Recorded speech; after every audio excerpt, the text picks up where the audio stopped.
Retour du Jedi, est-ce que c'est un chef-d'œuvre? Je dirais pas, je dirais que c'est excellent. J'aime beaucoup. Très bon film, mais chef-d'œuvre, peut-être pas. Peut-être pas. Dernier Jedi, pareil, excellent film. Rien à redire de mon côté. Euh, Vous connaissez mon avis sur tout ça de toute façon, hein. Hello à tous ceux qui viennent. Donc je pense qu'Excellent Jedi est à cette note-là. Il a 3 quand même sur Letterboxd. Ouais, les gens bah ouais, il a tellement divisé. Il y a plein de gens qui disent que c'est le blockbuster qui a tué les blockbusters, quoi. Il y a un avant après les derniers Jedi. Ce que je comprends pas parce que c'est excellent.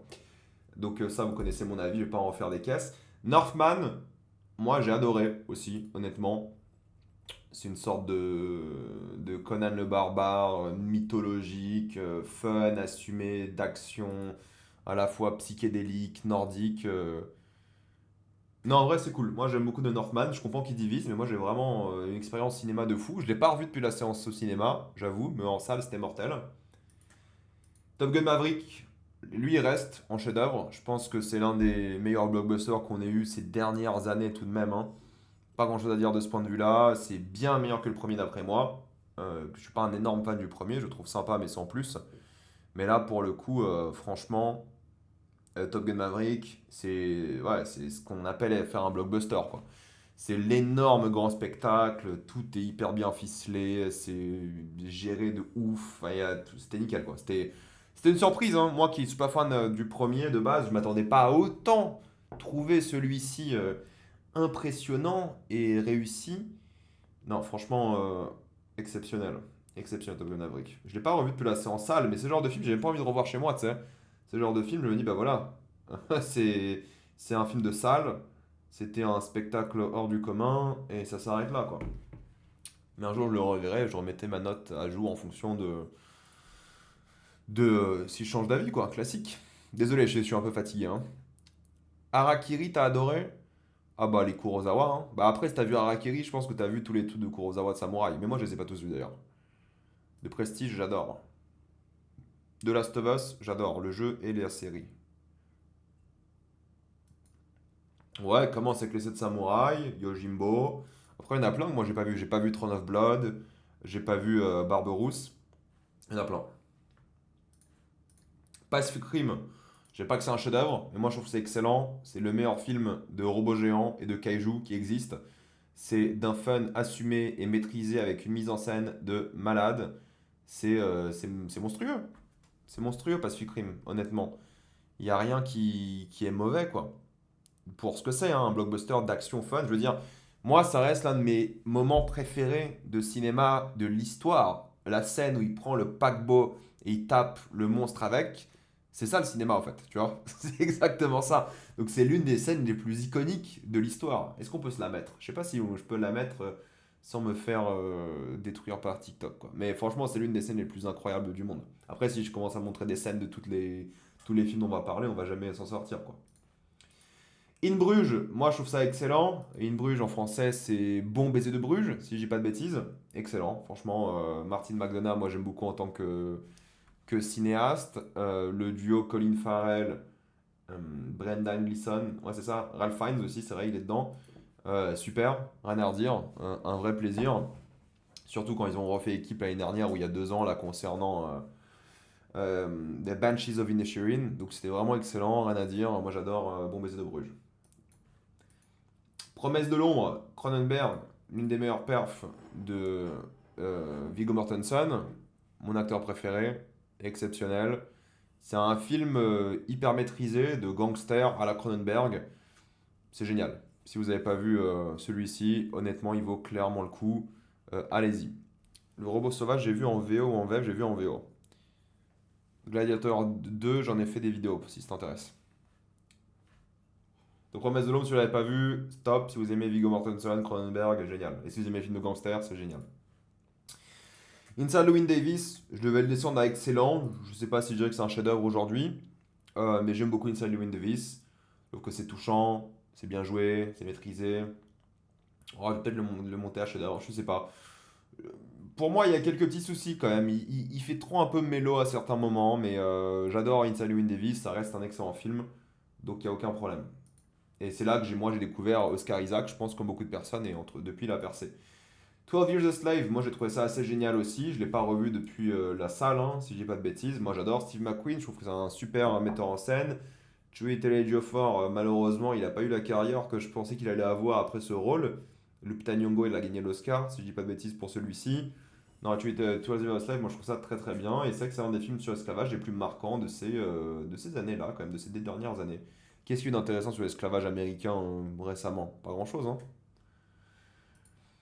Elvis, je le descends aussi. J'adore Elvis. C'était une dinguerie en termes visuels. C'était une folie de voir ça en salle. C'était une expérience dingue. 2h40 d'extravagance assez folle. Ouais, franchement, Elvis, moi j'ai adoré. Austin Butler, il méritait l'Oscar à la place de. Je sais pas comment il s'appelle. Euh, Brendan Fraser. Clairement, il méritait l'Oscar, hein.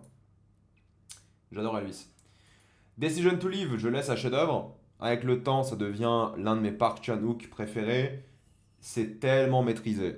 C'est tellement bien. Et je crois que ça reste, aujourd'hui, pour moi, la meilleure utilisation d'un téléphone au cinéma. Genre, le téléphone, il est clairement utilisé de manière scénaristique, forcément, mais de manière en termes de mise en scène aussi.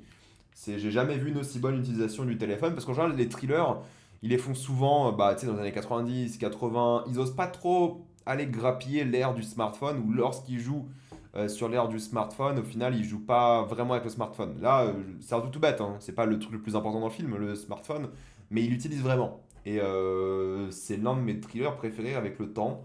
J'adore ce que Park Chan-wook il a fait. Il y a évidemment cette tension à la fois, c'est enquêteur, suspect, il y a une tension sexuelle, romantique, et à la fois il y a ce crime et ouais, j'ai pas envie de trop en révéler si vous l'avez pas vu.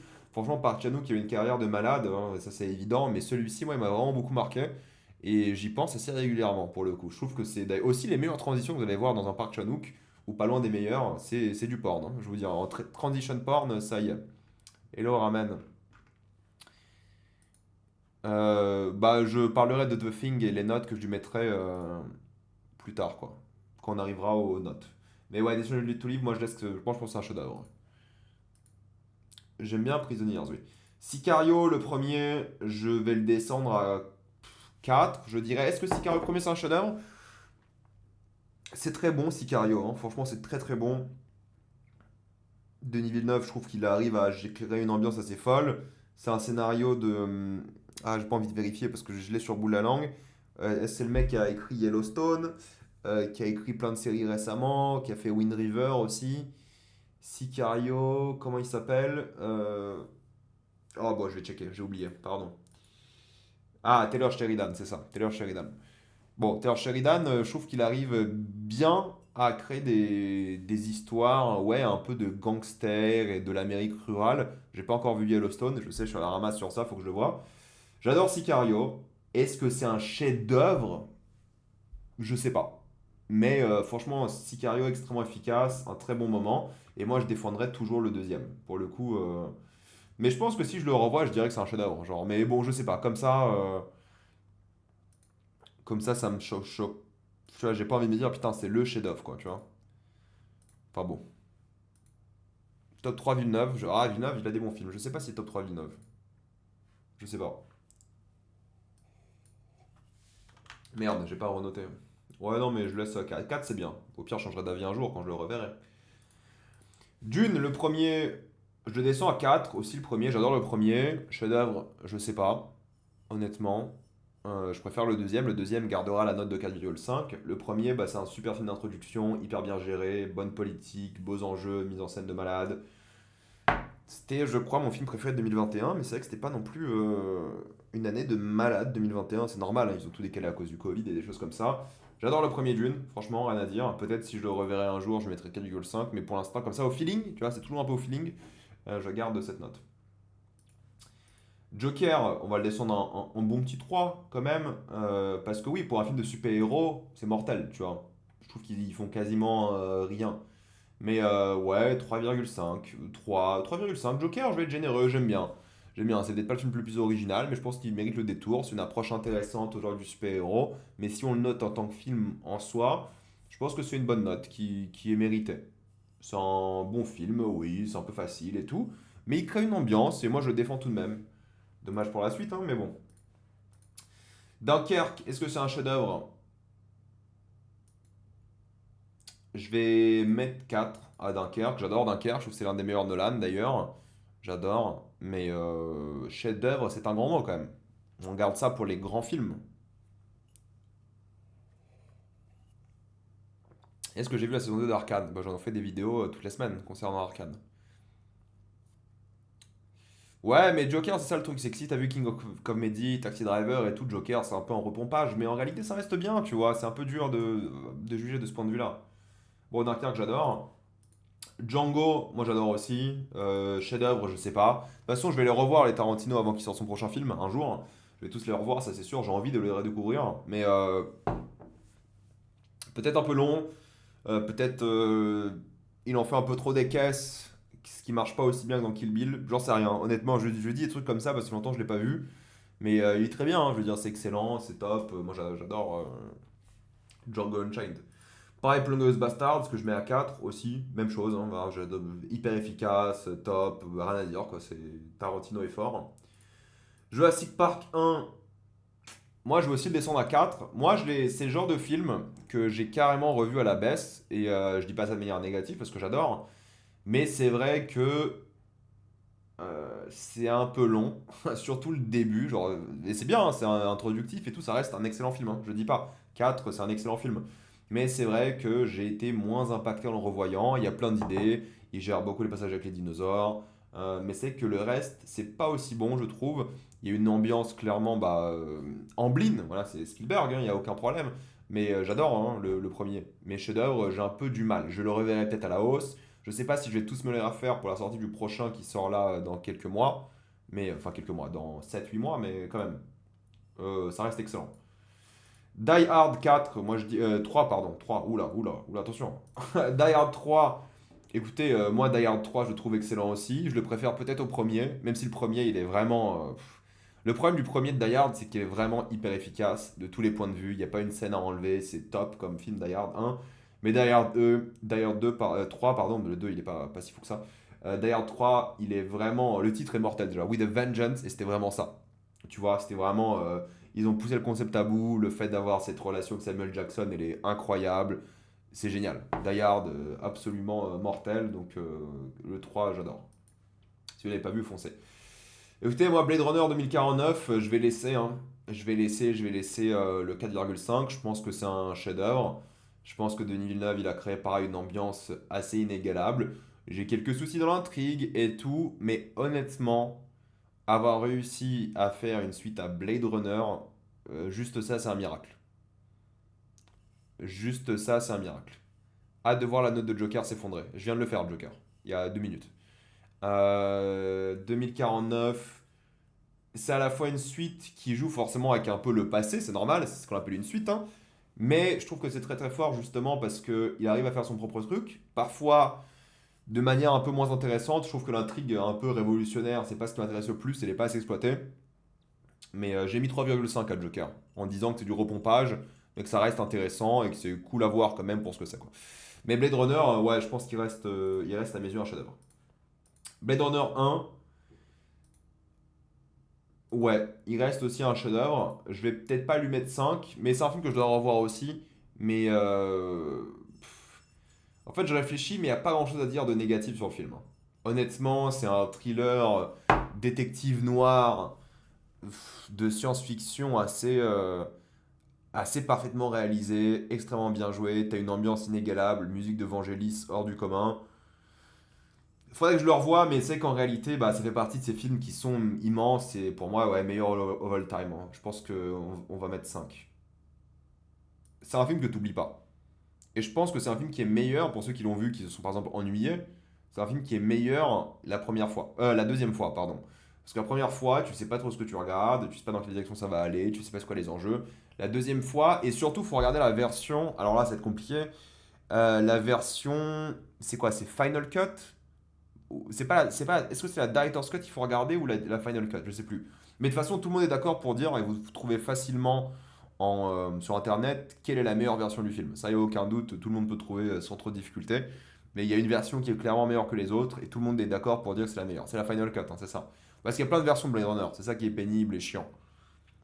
Pourquoi se lancer sur Letterboxd plutôt que IMDb? Bah IMDb c'est de la merde. Je veux dire en termes de notes, d'organisation, de tout, c'est nul à chier IMDb quoi. IMDb c'est bien pour savoir quel acteur joue dans tel film, alors que Letterboxd c'est nul pour savoir quel acteur joue. Tu vois là t'as la liste des acteurs mais t'as pas les visages, t'as rien, c'est un peu nul. Non Letterboxd c'est plus sur le côté social et tout, alors qu'IMDb c'est plus vraiment database comme le nom l'indique. Ok, bah ouais, Blade Runner à 5. Retour vers le futur, le premier. euh, ouais, moi je pense que je laisse chef-d'œuvre. Retour vers le futur, c'est pareil. C'est le genre de truc qui est, qui est effroyablement efficace. Un blockbuster assez unique, hein. On n'en fait pas beaucoup, honnêtement, des comme ça. Extrêmement réussi, vraiment bien foutu. Ouais, franchement, typiquement, je me vois pas mettre moins. Peut-être on pourrait mettre excellent si je le revois, j'en sais rien. Mais ouais, c'est classique, hein, j'ai envie de vous dire. C'est classique et c'est extrêmement efficace, quoi. Y a pas un truc à enlever, le scénario est limpide, tout est extrêmement bien géré. Non, franchement, c'est mortel. C'est vraiment mortel, je suis sûr. L'Odyssée de Pi, moi je vais le descendre à 4. Moi j'adore l'Odyssée de Pi, je sais pas pourquoi il est aussi mal noté. Enfin, mal noté, 3,7, c'est une bonne note, hein. J'adore l'Odyssée de Pi, je trouve que c'est vachement bien. J'ai les critères, si tu veux, sur Twitch. Je les ai pas mis sur TikTok, pardon, parce que c'est trop compliqué. Mais j'ai mis sur Twitch. Lies of P, ou Life of P, pardon, c'est Lies of P, c'est autre chose. Life of P, moi j'aime bien Ang Lee, certains films de Ang Lee, pas tous, mais celui-ci, moi il m'a conquis, je trouve que c'est une expérience en salle assez belle. Faudrait peut-être que je le revoie, peut-être je vais me dire que c'est du bullshit. Aujourd'hui, je l'ai pas revu depuis la sortie en salle, mais pour l'expérience, pour la fable que c'est, j'ai trouvé ça assez beau, mignon, visuellement c'était génial, l'acteur principal est top. Non, moi je trouve ça vraiment bien, pour le coup. Life of Pi. Il faut que j'arrête avec le Lies of Pi. Rush, Rush, le dessin est excellent aussi. Ron Howard, c'est sympa sous sa casse en général, mais Rush, j'adore. C'est l'un des meilleurs films de course automobile de tous les temps, je le pense. Pourtant, il y en a plein qui sont excellents en écoute de films de course automobile. Mais, ouais, le Atrocité de Tabasse, ouais, c'est 1,2. Ouais. Ouais, je ferai un classement de Spielberg un jour, des choses comme ça, ouais. Je verrai. Donc, Rush, honnêtement, c'est l'une des meilleures perfs de Chris Hemsworth, peut-être uniquement dépassée cette année-là par Furiosa. Daniel Brühl, je sais pas comment on dit, toujours excellent. Et c'est un film sur la rivalité. Donc c'est un film de rivalité avant tout, certes de course automobile entre Niki Lauda et James Hunt. Et moi j'y connais rien en course automobile, connais rien que ce soit en NASCAR, en Formule 1, j'y connais rien. Mais alors là, je me rappellerai toujours des noms Niki Lauda et James Hunt à cause de ce film ou grâce à ce film. Chose que je ne savais pas du tout, je ne connaissais pas du tout avant. Donc honnêtement, Rush, ça vaut clairement le détour. Si vous ne l'avez pas vu, vous devriez, c'est assez fou. Attendez juste une petite seconde, je teste un truc.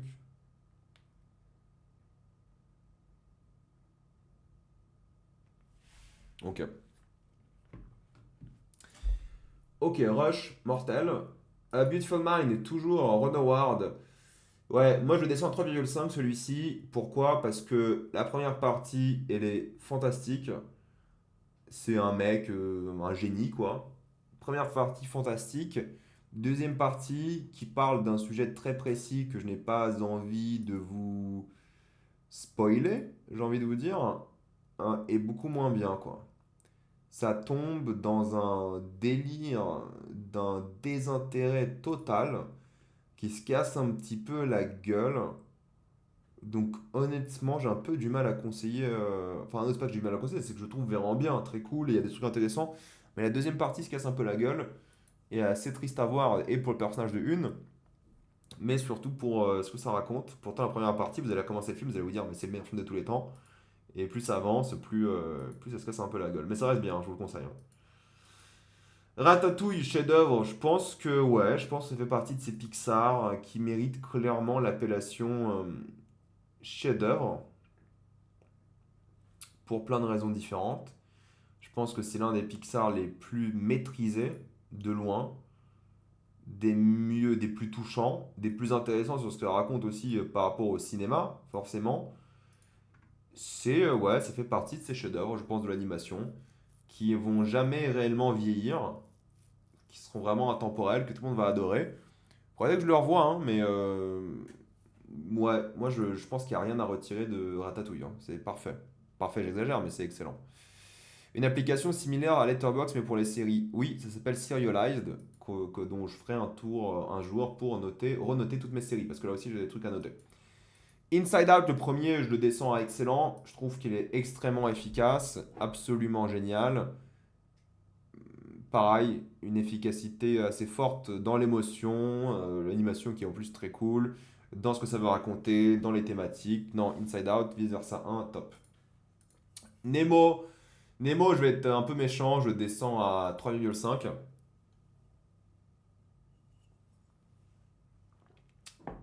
Parce que je pense que plus tu avances dans l'histoire de Nemo, plus le film est moins intéressant. Heureusement qu'il dure qu'une heure 30, 1h40. Mais c'est bon, c'est efficace, c'est top. Franchement, c'est nickel, c'est joli, c'est touchant, ça fait le taf. Rien à dire, je pense que c'est assez intéressant. Donc, chef-d'œuvre, non, excellent, peut-être pas, mais c'est un beau film d'animation. Zootopie, je dirais aussi, c'est assez excellent. Zootopie, c'est l'un des plus. Ouais, avec le recul, Nemo, c'est vrai que c'est bien sans être exceptionnel, quoi. Zootopie, c'est très bien, je trouve que c'est excellent pour le coup. C'est l'un des meilleurs films d'animation Disney du siècle, pour l'instant, du 21e siècle. Des super personnages, un monde qu'ils ont créé qui est à la fois drôle, intelligent, ils jouent beaucoup avec les codes, et ils s'éclatent carrément avec ce concept, et c'est à la fois une sorte d'enquête, un peu en mode thriller, avec plein de références assez cool. Il y en a eu au parrain qui est plutôt drôle. Ils jouent avec le concept, et ça j'aime bien, et je trouve que Zootopie est vraiment très très cool, et je suis assez curieux de voir ce qu'ils vont faire pour la suite. Pirates des Caraïbes, ça c'est le deuxième. Le deuxième est excellent.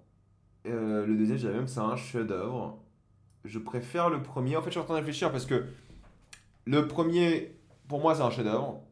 Le deuxième, il a quand même quelques problèmes. Il n'est pas parfait. J'en ai fait des critiques, je crois, à l'époque sur ma chaîne YouTube. Il n'est pas parfait, le deuxième. Il y a eu quelques petits soucis et ça a tourné peut-être un peu en rond à certains moments. Et je pense que je vais laisser le 4,5 au premier et je vais mettre 4 au deuxième. Quoique, j'ai mis combien au troisième? Au troisième, j'ai dû mettre pareil, j'ai dû mettre 4. J'ai du mal avec l'appellation chef-d'œuvre pour le deuxième. Même s'il y a des grandes forces, hein, Davy Jones évidemment, plein de séquences incroyables, mais je trouve le premier est bien plus réussi. Bah, bien plus, peut-être pas, mais il est vraiment top. Et c'est vrai que ça fait vraiment première partie celui-ci plus qu'autre chose, entre guillemets, hein, encore une fois. Mais ouais, 4. Et Jusqu'au bout du monde est bien aussi, hein, mais je pense que Jusqu'au bout du monde j'ai mis 4 aussi. Je sais plus, j'ai mis combien. Toy Story 3, c'est très bien. Chef-d'œuvre, je sais pas. Moi, les Toy Story, honnêtement, c'est très bien, hein, mais je vois pas la hype, tu vois. Je vois pas le truc. J'adore, hein, comme tout le monde. Mais pour moi, c'est pas les films d'animation of all time, quoi. C'est très sympa, c'est très bien. Le troisième est le plus réussi de la saga, mais c'est pas non plus la saga de ouf, quoi. Enfin, mais j'adore, hein, encore une fois. Je vais pas vous dire, ouais, c'est nul, c'est pas intéressant, ça vaut le détour, hein, mais c'est pas non plus, je sais pas quoi. Jaws, que je voulais revoir et que j'ai raté. Putain, j'avais mis ce truc en plus, la watchlist, pour que je me rappelle de le voir en salle. Et quand il est passé en salle, j'ai pas eu le temps, je l'ai pas vu. Donc je suis deg, bah, je garde dans watchlist encore. Bah, Dans la mer, c'est un chef-d'œuvre, je veux dire, c'est. En tout cas, je l'ai pas vu depuis longtemps, justement, le fait que je veuille le revoir. Enfin, il faut que je le vois en salle, le découvrir en salle. Je l'ai en Blu-ray, par-ci, par-là. Mais je trouve que c'est nickel, quoi. C'est vraiment le premier blockbuster, entre guillemets. C'est. euh, Extrêmement généreux et à la fois intelligent et réussi dans la manière dont ça gère à la fois pas ce mystère, mais cette quête de retrouver ce requin, le côté un peu horreur. J'ai trouvé ça vraiment bien, quoi. Donc honnêtement, ouais, ça vaut carrément le détour. Bah, classique, c'est un classique, hein. Et il a plutôt bien vieilli, je pense. Mais ouais, c'est du Spielberg comme on aime. Faudrait que je le revoie, voir si ma note baisse ou pas, mais j'adore. Indiana Jones et l'Arche perdue. Ouais, chef-d'œuvre pour moi aussi. C'est ce que Spielberg fait de mieux en termes de blockbuster, en termes d'aventure. C'est la quintessence de l'aventure, hein, je veux dire. Avec George Lucas, ils ont créé un truc qui est presque inégalable. C'est peut-être même le meilleur scénario de George Lucas, hein, peut-être même mieux que Star Wars. C'est super réussi de tous les points de vue. je préfère le premier, je pense que c'est mon préféré de la saga. Le troisième est génial aussi, hein, pour le coup. Je crois je vais tous les renoter là, non? Mais ouais, j'adore. Ah bah ouais, le troisième est là. Le troisième est très bien aussi. Mais je vais le mettre en excellent. Pour moi, il y a moins cet effet chef-d'œuvre. Et il y a aussi ce côté un peu plus. Euh, pas facile, hein. Mais il est quand même beaucoup sauvé, j'ai envie de vous dire, par la relation avec Sean Connery. Mais le premier, c'est tellement le film d'aventure à la perfection, c'est assez fou. Mais le troisième est excellent aussi, hein. West Side Story, c'est toujours Spielberg, c'est excellent. Voilà, honnêtement, génial, hein. Tu dis, ok, remake de West Side Story, ça sert à rien, on s'en fout totalement, et bah, fatalement, c'est génial. Genre, il a fait un remake qui est splendide, qui est beau, qui est touchant, qui est mise en scène génialissime. Limite, tu te demandes s'il est pas mieux que le premier, quoi. Ou au moins l'égal, voire le dépasse. Je trouve que West Side Story, c'était excellent. Je suis pas le plus grand fan du premier, je pense que je mettrais la même note. Quoique j'ai envie de mettre 4,5 quand même. West Side Story, c'était quand même quelque chose, hein. C'était quand même quelque chose. Ouais, je réfléchis. Ouais, franchement, en termes de maîtrise, ouais, je vais mettre 4,5. Ça fait longtemps que Spielberg n'a pas fait un dé comme ça et je pense que ça fait partie de l'un de ses meilleurs. Après, c'est que c'est un remake. Donc, est-ce qu'on va donner 4,5 chef-d'œuvre à un remake? Mais il va quand même à sa sauce, hein. En fait, il faudrait que je vois les deux d'affilée, quoi. Parce que ça fait longtemps que j'ai pas vu le un, j'ai pas vu le 2 depuis la sortie en salle. Mais honnêtement, ouais, je vais garder en excellent. Allez. Ok.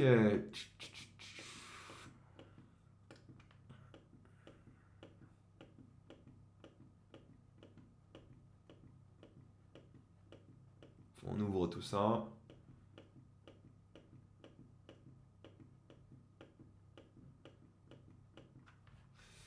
Ok, Trainspotting, moi je laisse 4,5. Je pense vraiment que c'est un chef-d'œuvre. Évidemment, qui parle d'addiction, qui parle de ce rite initiatique, de ces gens qui se recherchent et tout. C'est super, Trainspotting, franchement, rien à redire.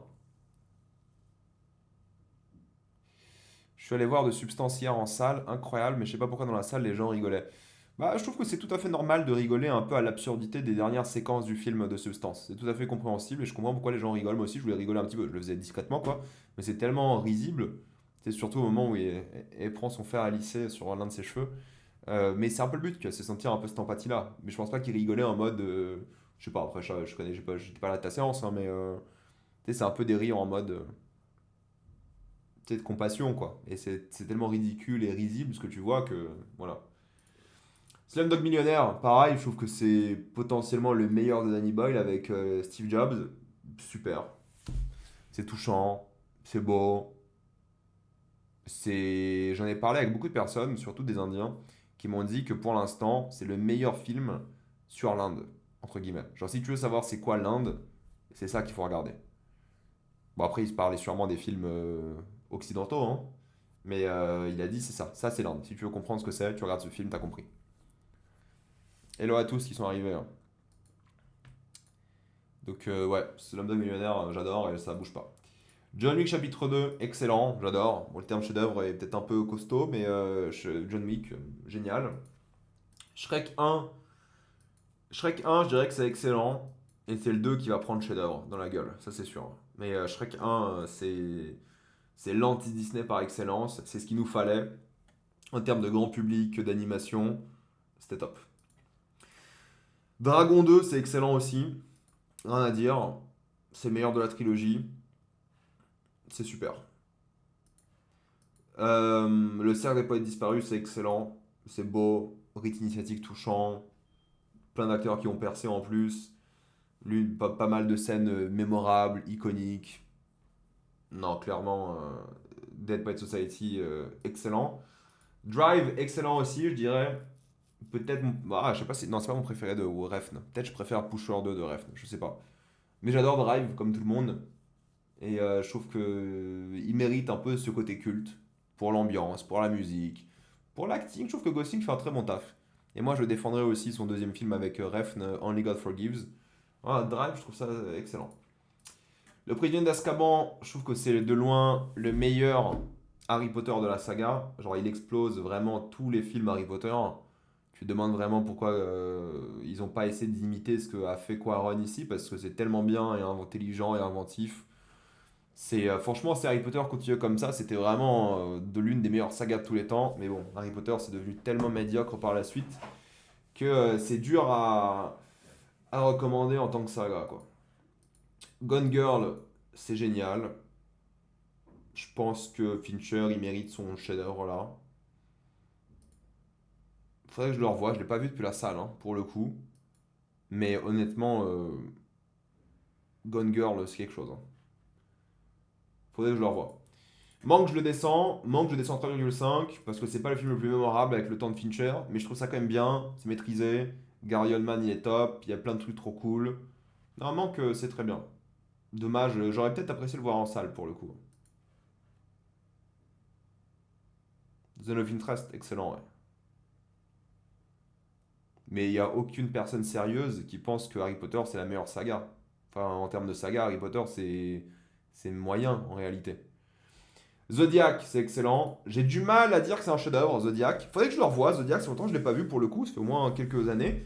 Je vais m'acheter peut-être le 4K, je vais le revoir. Peut-être je ferai une vidéo sur Fincher en revoyant tous ses films, même si j'ai un peu la flemme de me taper beaucoup de ses films.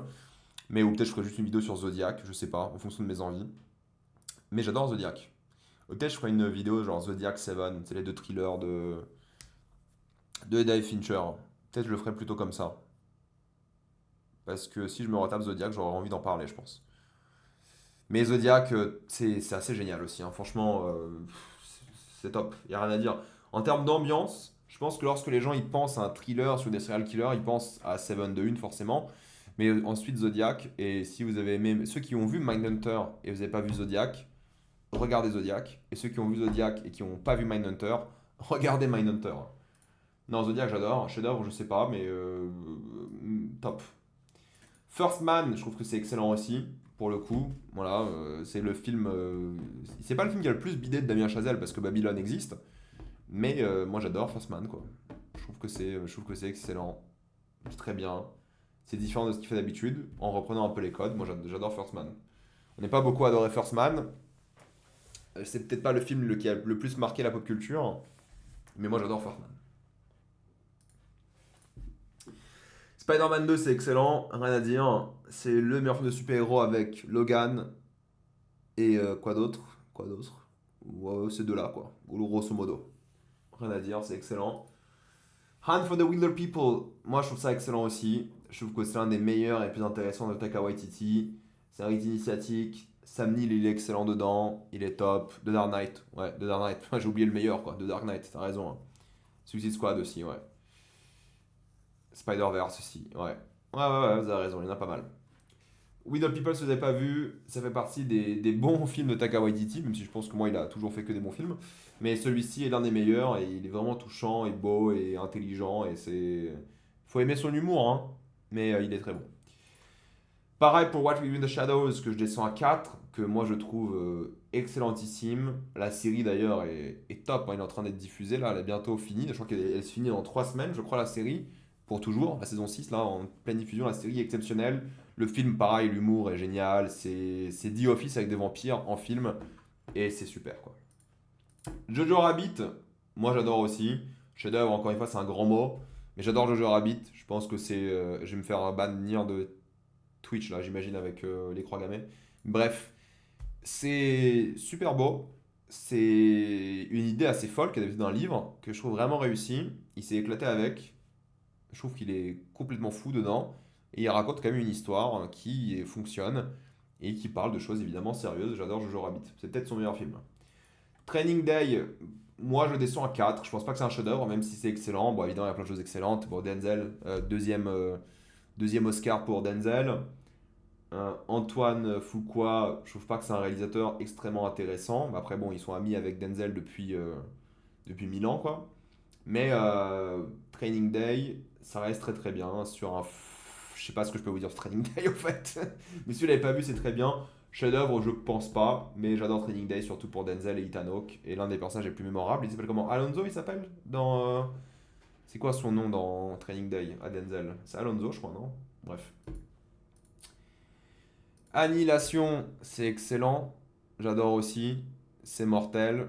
c'est si vous aimez les films d'horreur cosmique, moi je défendrai Annihilation toute ma vie. Alonso et Jake, c'est ça, ouais. Ah, ma caméra a bugué ou quoi? Ah oui. Attendez.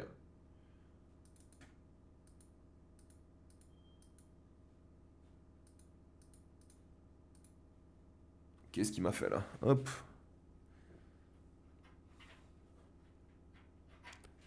Hop, attendez une seconde. Ça a bugué. On réessaye.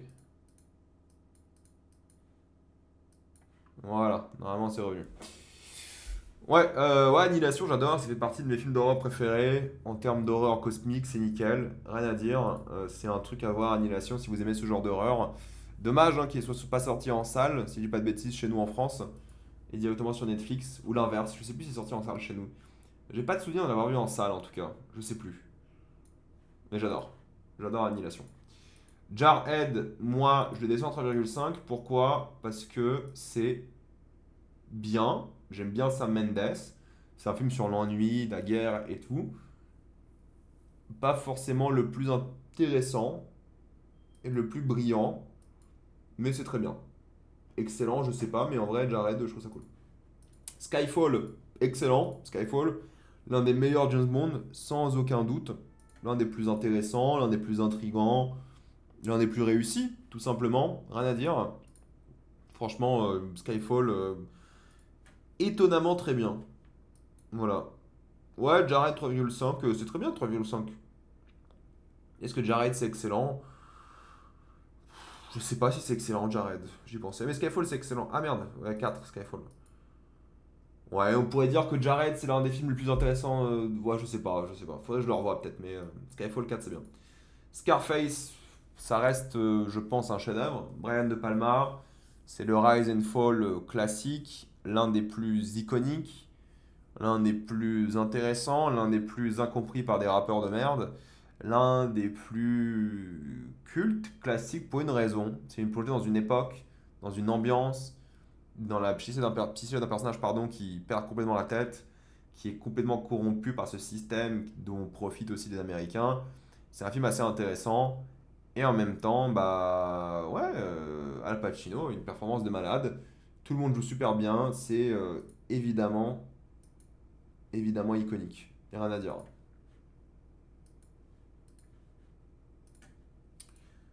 Ouais, Scarface reste à 4,5. Ford vs Ferrari, c'est excellent. C'est pareil, l'un des meilleurs films de course de voiture que vous allez voir. Une maîtrise assez folle. James Mangold, peut-être son meilleur film à voir, mais c'était étonnamment bien. Et c'est un film sur l'amitié, avant d'être un film sur la rivalité. Et c'était génial. Ford vs Ferrari, c'est quoi? C'est Le Mans 66 en français, je crois. Génial. Mission Impossible Grosse Protocol, c'est excellent. C'est fou quand même que Mission Impossible Grosse Protocol, ça a été fait par le mec qui a fait genre tous les Pixar intéressants, quoi. Brad Bird. Mais il a géré, pour le coup. Il a hyper bien fait. C'est l'un des meilleurs et je vais tous me le refaire hein, de toute façon hein, dans les mois qui viennent afin de préparer au tout dernier et j'en ferai une grosse vidéo sur YouTube. Birdman, j'adore. Inaritu est top. C'est le film qui a sauvé la carrière de Michael Keaton. Rien à dire, c'est hyper intéressant. Je trouve que c'est une belle plongée, pareil, dans ce mec, dans ce qu'il vit, tout ce qui l'entoure. C'est intéressant ce qu'il veut dire sur le théâtre et tout, et l'art de manière générale, c'est top. Baby Driver, c'est excellent aussi. Moi, je suis un grand fan de Baby Driver. Je comprends les critiques négatives, je comprends que les gens soient carrément saoulés par Baby Driver, mais moi, c'est tellement un film qui se regarde bien, efficacement, fun. Ouais, c'est un peu simple peut-être. Il y a des gens qui vont dire que c'est peut-être un peu, comment dire, un peu banal, parce que c'est juste au fait un mec qui fait tout au rythme de la musique qu'il écoute. Mais je trouve que c'est un concept intéressant. Mais si vous adhérez pas au concept, ça va pas vous plaire. Last Night in Soho, bah, je trouve ça aussi excellent. Toujours Edgar Wright. Il est top. Il est prenant. Il, ouais, il nous fait plonger aussi dans cette démence, dans cette folie qui va assez loin. En termes d'ambiance, c'est génial. L'un des rôles les plus iconiques de Matt Smith aussi. C'est vrai que c'est lui qui vole un peu le show dans ce film. Mais c'est compréhensible tellement il est bon. À quand Lies of P, je sais pas. Je sais pas. quand j'aurai le temps de jouer à des jeux vidéo. Sûrement en fin de semaine prochaine. Enfin, durant la semaine prochaine. Last Night in Soho, j'adore. Attendez, je réponds à un message.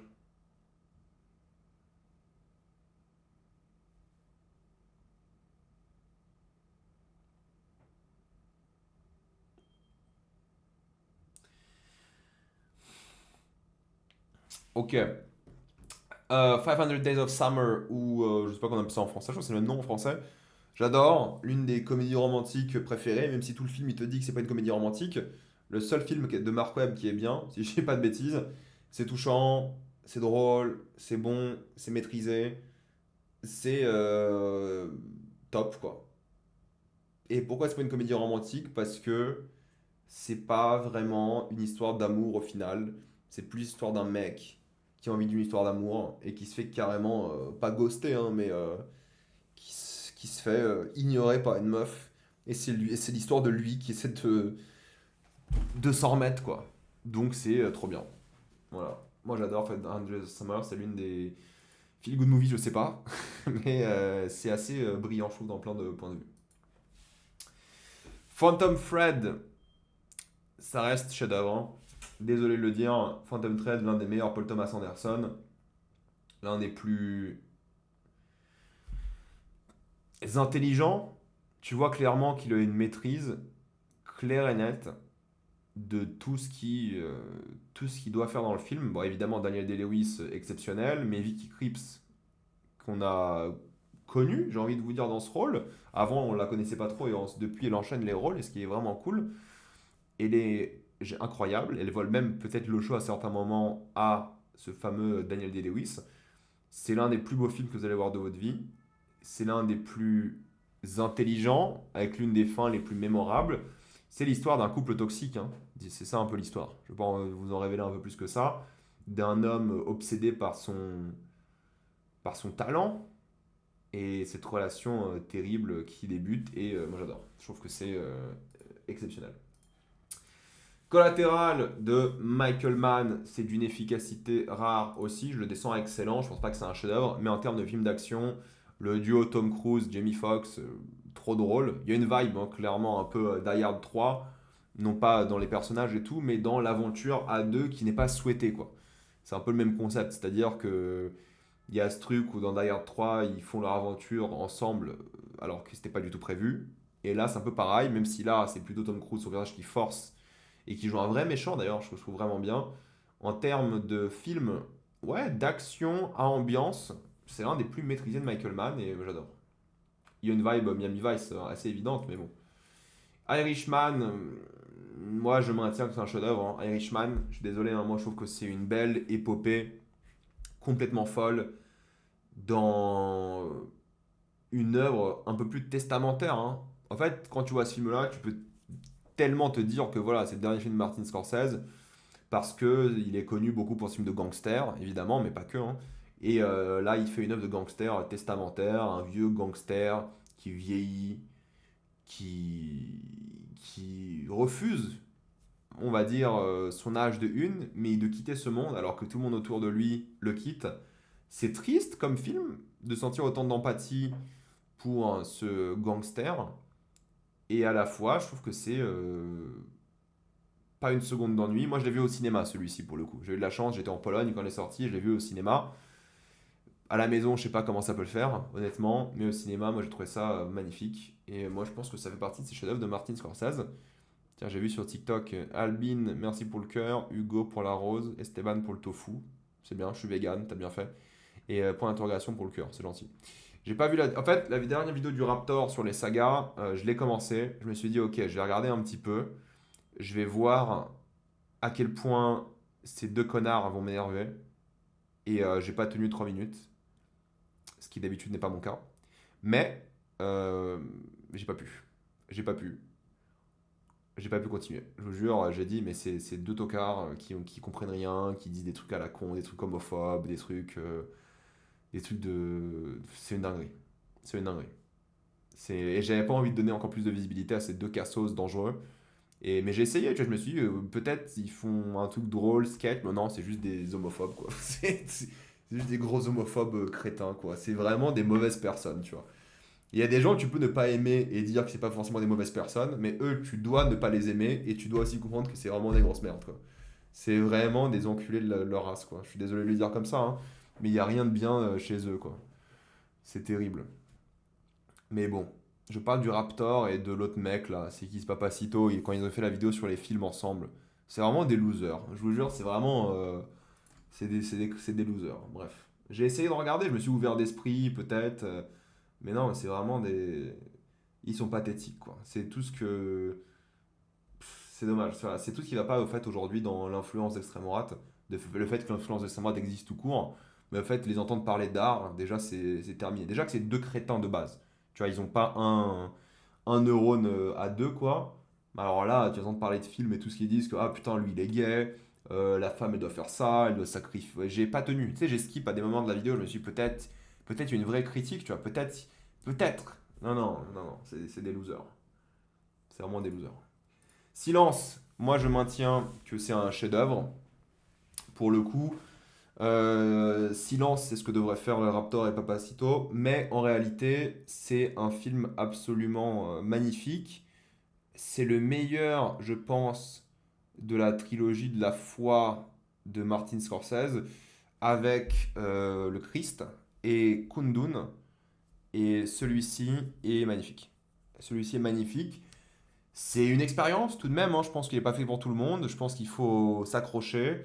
C'est un film, voilà, qui parle de spiritualité, qui parle d'abandon de soi, qui parle d'inquisition. Inquisition, c'est pas le terme, mais on va dire d'oppression systémique d'un monde qui est le Japon ici, qui se fait convertir par des Portugais. Je crois qu'ils sont portugais, hein, si je dis pas de bêtises, je ne sais plus exactement.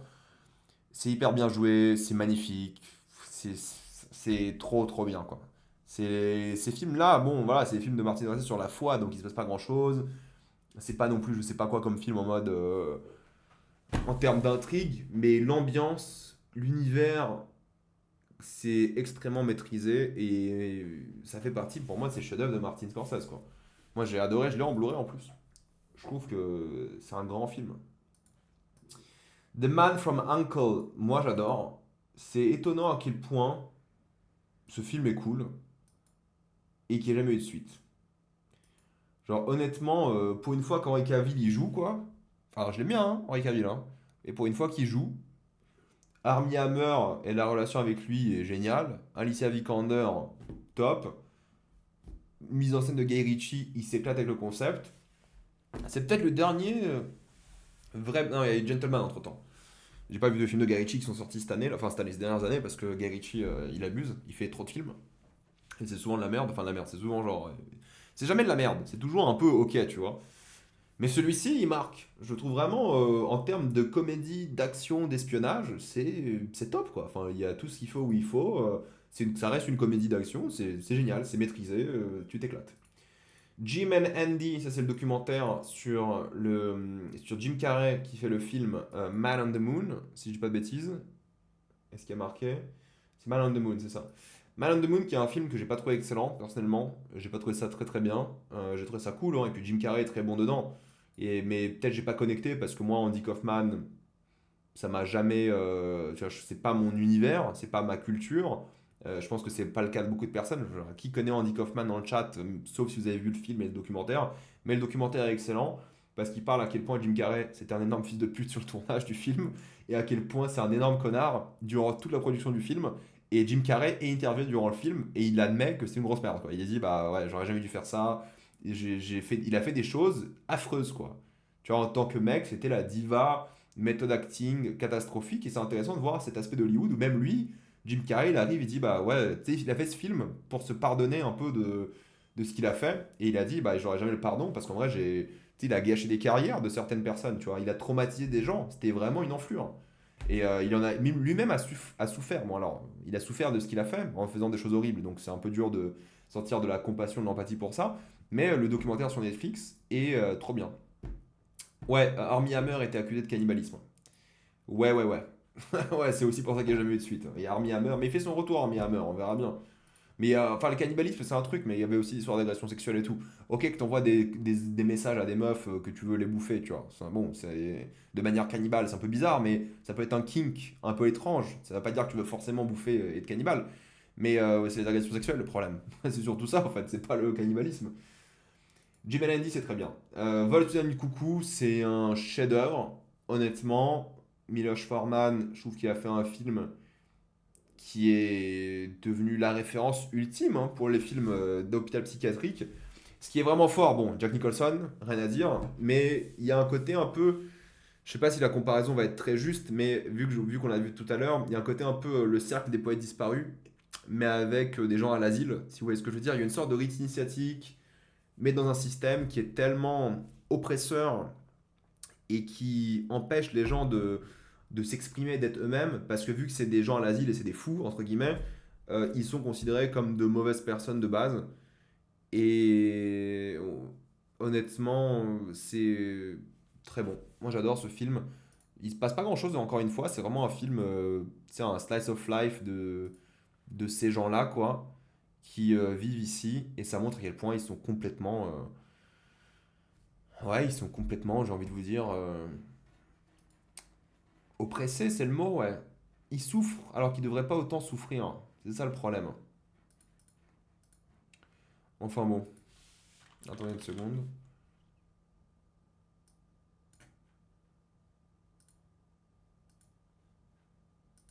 Ok. Ratchet, c'était pas mal, mais bon. Gravity. Moi, je vais avoir une opinion populaire sur Gravity. Je trouve que c'est un chef-d'œuvre, Gravity. Voilà. Je suis désolé, hein, mais oui. Je trouve que c'est un chef-d'œuvre. Je trouve que c'est l'un des meilleurs films d'Alfonso Cuarón. L'un des plus intelligents, l'un des plus intéressants, l'un des plus réussis. Je sais pas s'il survit le visionnage à la maison. Je l'ai vu 2 fois en salle et c'était très bien. C'était un film d'une expérience unique, d'un des plus grandioses en termes d'ambiance, d'effets spéciaux, de films sur l'espace. C'était génialissime. Une petite musique d'ambiance très basse sur le stream. Bah, ouais, je sais pas comment faire en termes de droit d'auteur. Il y a sûrement des musiques libres de droit, mais en fait, si la musique libre de droit, elles ne sont plus libres de droit à partir d'un moment, la vidéo va sauter, tu vois, la VOD ou autre. Donc, ça sera que ma voix. Toi, mets de la musique de ton côté. Fais-toi plaisir. Gravity, j'adore, chef-d'œuvre. Creed, je trouve ça excellent. Honnêtement, Creed, Ryan Coogler, il nous a tout surpris. Après avoir fait Fruitvale Station, il revient avec Michael B. Jordan, avec son très bon Fruitvale Station aussi. Hein, si tu l'avez pas vu, c'est très bien. Ça parle de violence policière. Mais il y a un aspect intéressant par rapport à la vie du mec et tout. J'ai pas logué plein de films. Je les loguerai au fur et à mesure. Là, je renote tous mes films. Ensuite, je vais voir tous les films que j'ai critiqués sur ma chaîne. Donc, je vais revoir toutes mes vidéos. Je vais reloguer à partir de toutes mes vidéos. Parce que je sais qu'il y a des trucs dont j'ai parlé en vidéo que j'ai pas logué. Et ensuite, je vais reprendre des réals, des listes, des trucs. Et je vais reloguer plein de trucs, quoi. Creed, super. Monstrueux. C'est un film d'action à la Rocky où je m'attendais pas à ce que ce soit aussi bien, mais je pense que ça fait partie des meilleurs Rocky. Peut-être c'est peut-être même le meilleur après le premier, ou à égalité avec le premier, j'en sais rien, mais c'est génial. Merci pour le maïs, Yestine, et merci pour la foudre. C'est très sympa. Et merci pour la rose, Alex. Creed, moi j'adore. On va faire un petit refresh. Ouais, on a enlevé pas mal, hein. On n'a pas gardé beaucoup à 4,5. On en a gardé quoi? Il y en a combien? 12 par rangée? On en a gardé 16. Ça fait le tri.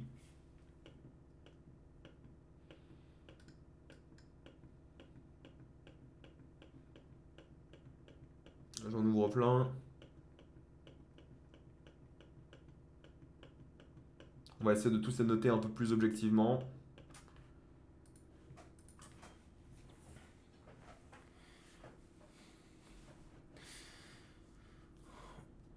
Substance, j'ai mis 4,5 aussi. 4,5, ouais. Alors, Don't Look Up, moi j'ai adoré. Oui, certains vont dire que c'est con, c'est facile, c'est stupide. Mais je pense que le but du film, c'était vraiment d'être une satire stupide, volontairement. et qui au final s'est révélé être une satire pas si stupide que ça. Oui, ça n'a peut-être pas la finesse des autres films d'Adam McKay comme Vice, quoique est-ce que Vice, il y a de la finesse, je sais pas, ou The Big Short, par exemple, qui sont sur des thématiques, on va dire, un peu similaires, sur la fin de l'Empire américain, disons. Mais, mine de rien, honnêtement, Don't Look Up, c'était top. C'était assez bien foutu en termes de mise en scène, il y a quand même pas mal d'idées. Et je trouve que l'acting porte bien les choses, mais surtout, thématiquement, je trouve que c'était exactement ce qu'il fallait, que c'était réussi. Donc moi j'adore Don't Look Up et je le défendrai. The Big Short, je pense que pareil, ça va dans excellent. C'est fou à quel point il arrive à bien expliquer la crise financière et immobilière, enfin, d'où qui vient de l'immobilier entre autres, de la crise de 2008. C'est hyper bien joué encore une fois. C'est encore une fois une grosse critique satire de l'Amérique. Et ça montre les nombreux problèmes. Et il y a d'ailleurs Jeremy Strong juste là. J'oublie à chaque fois qu'il joue dans The Big Short, il a un petit rôle. Mais bon, voilà, c'est top. Si vous n'avez pas vu The Big Short, vous allez adorer. Shame. Shame, moi j'adore. Je pense que c'est excellent. J'adore Steve McQueen, encore une fois. Non, Big Short, tu peux regarder. Pas besoin de doctorat, de master en économie ou je sais pas quoi. Ça va. Ça va, ça va. Ils expliquent bien, en réalité. Ils expliquent bien. Shame, c'est, pour ceux qui ne connaissent pas, parce qu'il est peut-être un peu moins connu celui-ci, c'est Steve McQueen du coup qui réalise, c'est Michael Fassbender, peut-être son meilleur rôle encore à ce jour, à déterminer avec Jobs et Hunger, il est très bon dans Hunger aussi, toujours de Steve McQueen. Shame, c'est l'histoire d'un addict au cul. Voilà, c'est un sex addict et c'est sa vie, et à quel point sa vie est complètement bousillée et le mal qu'il fait en étant un addict au sexe. C'est ça l'histoire de Shame. Et c'est à la fois touchant, brillant, extrêmement bien joué, il y a plein d'idées de mise en scène. Et pour moi, Steve McQueen, j'adore ce mec. Et je trouve que Shame, c'est un petit bijou. Si vous n'avez pas vu, ça, pour le coup, Shame, ça se regarde très très bien. Bon, alors, faut aimer, faut accepter de voir du cul dans ce genre de film, hein, évidemment, parce que c'est majoritairement que ça. Mais, tout de même, c'est intéressant ce que raconte sur le personnage et sur un peu, c'est aussi cette époque hein, qui rend le sexe de manière très consumériste. Black Swan, moi j'adore, de Darren Aronofsky, je trouve que c'est peut-être la meilleure perf de Nathalie Portman. Chef-d'œuvre, j'ai un peu du mal, faudrait que je le revoie. Mais voilà, c'est la descente en folie d'un personnage qui devient complètement fou, qui pète complètement un câble et qui est complètement obsédé par la performance au point de ruiner sa vie et de tous les gens autour d'elle. C'est un classique d'Aronofsky, je pense, et le monde s'en rappellera. Oui, il est bien noté, hein, 4,2. C'est bien, c'est une bonne note. Mais c'est très bien, Black Swan, j'adore. Et il a réussi à faire bien jouer Mila Kunis, ce qui est quand même spectaculaire. Mother, j'ai adoré aussi. Peut-être, allez, je vais descendre à 3,5. Non pas que c'est pas excellent, c'est pas prenant, c'est pas immersif, c'est pas assez unique. Mais fatalement, le souci, c'est qu'une fois le shock factor passé, c'est un film assez vide. Dans le sens où, oui, c'est la Bible. C'est une adaptation de la Bible. Mais ça va pas plus loin que ça au final. Ce que je trouve un petit peu dommage. Oui, la scène du bébé nous a tous traumatisés. Et oui, Ever Bardem, Ed Harris, c'est qui d'autre Pfeiffer qui joue dedans, je crois. Michel Pfeiffer, il y a marqué, je suis con à chaque fois, j'oublie. Je comprends qu'on puisse pas du tout adhérer au concept, mais moi, en tant qu'adaptation d'un récit de la Bible, et en même temps, comment dire, une sorte de. Ouais, ça le problème, c'est que c'est un peu vide, mis à part l'adaptation de la Bible. Moi, je suis tellement sorti du film en mode, ok, c'est la Bible, que tout le reste, je l'ai trouvé assez vide. Mais j'adore, hein. Je trouve que c'est un super film, il vaut le détour et tout. Mais bon, la scène du bébé, c'est quoi? Bah, va voir le film. Et tu veux pas juste aller voir la scène du bébé en ligne. Il faut que tu vois le film pour comprendre pourquoi la scène du bébé est marquante. Mon film préféré de Aronofsky, de Wrestler, je pense, ouais. De Wrestler ou Requiem for a Dream. Plutôt de Wrestler. Requiem for a Dream avec l'âge, c'est pas que je l'aime moins, mais je trouve de Wrestler plus fin et intéressant. Aronofsky surcoté, je sais pas. Non, il est pas surcoté. Je pense qu'il est bien coté, quoi. Genre, ça j'ai pas vu. Noah j'ai vu. Fontaine j'ai vu. J'ai tout vu d'ici. De Wrestler. J'ai pas noté de Wrestler. C'est le seul que j'ai pas noté. Mais c'est son meilleur de Wrestler. Je vais pas le noter dessus. Je vais attendre de tout noter après. Mais ouais, franchement, moi j'ai bien aimé tous les films qu'il a fait, quoi. Noah, c'est fun blockbuster. De Fontaine, moi j'avais bien aimé, je l'avais bien noté. Pi pour un film, premier film, c'est cool. Black Swan c'est trop bien, Requiem for a Dream c'est trop bien, The Whale c'est sympa, Mother c'est cool et The Wrestler c'est génial. Donc je trouve pas que il est sur le côté, il est bien quoi. Nice Guys, pareil, je lui mets la note de 4. Nice Guys, c'est pareil, une sorte d'anomalie, une enquête policière comique, un buddy movie absolument rare, tellement qu'on se demande pourquoi il n'y a jamais eu de suite. C'est peut-être un peu long et c'est pas parfait, et plus ça avance, plus ça devient un peu action à la con, mais la relation Russell Crowe et Ryan Gosling dans le film est tellement bien, tellement drôle, tellement bien gérée, c'est top quoi. Pour le coup, là, c'est une vraie réussite, et il n'y a rien à dire. De ce point de vue-là, c'est génial. Je pense que c'est extrêmement bien maîtrisé, sans trop de soucis, hein. Attendez une seconde, j'ai un petit truc là. Donc si vous n'avez pas vu The Nice Guys, je pense que vous allez adorer et vous devriez regarder The Nice Guys parce que c'est vraiment trop bien quoi. C'est vraiment trop trop bien. Attendez parce qu'il y a un truc sur TikTok qui me... Ok c'est bon.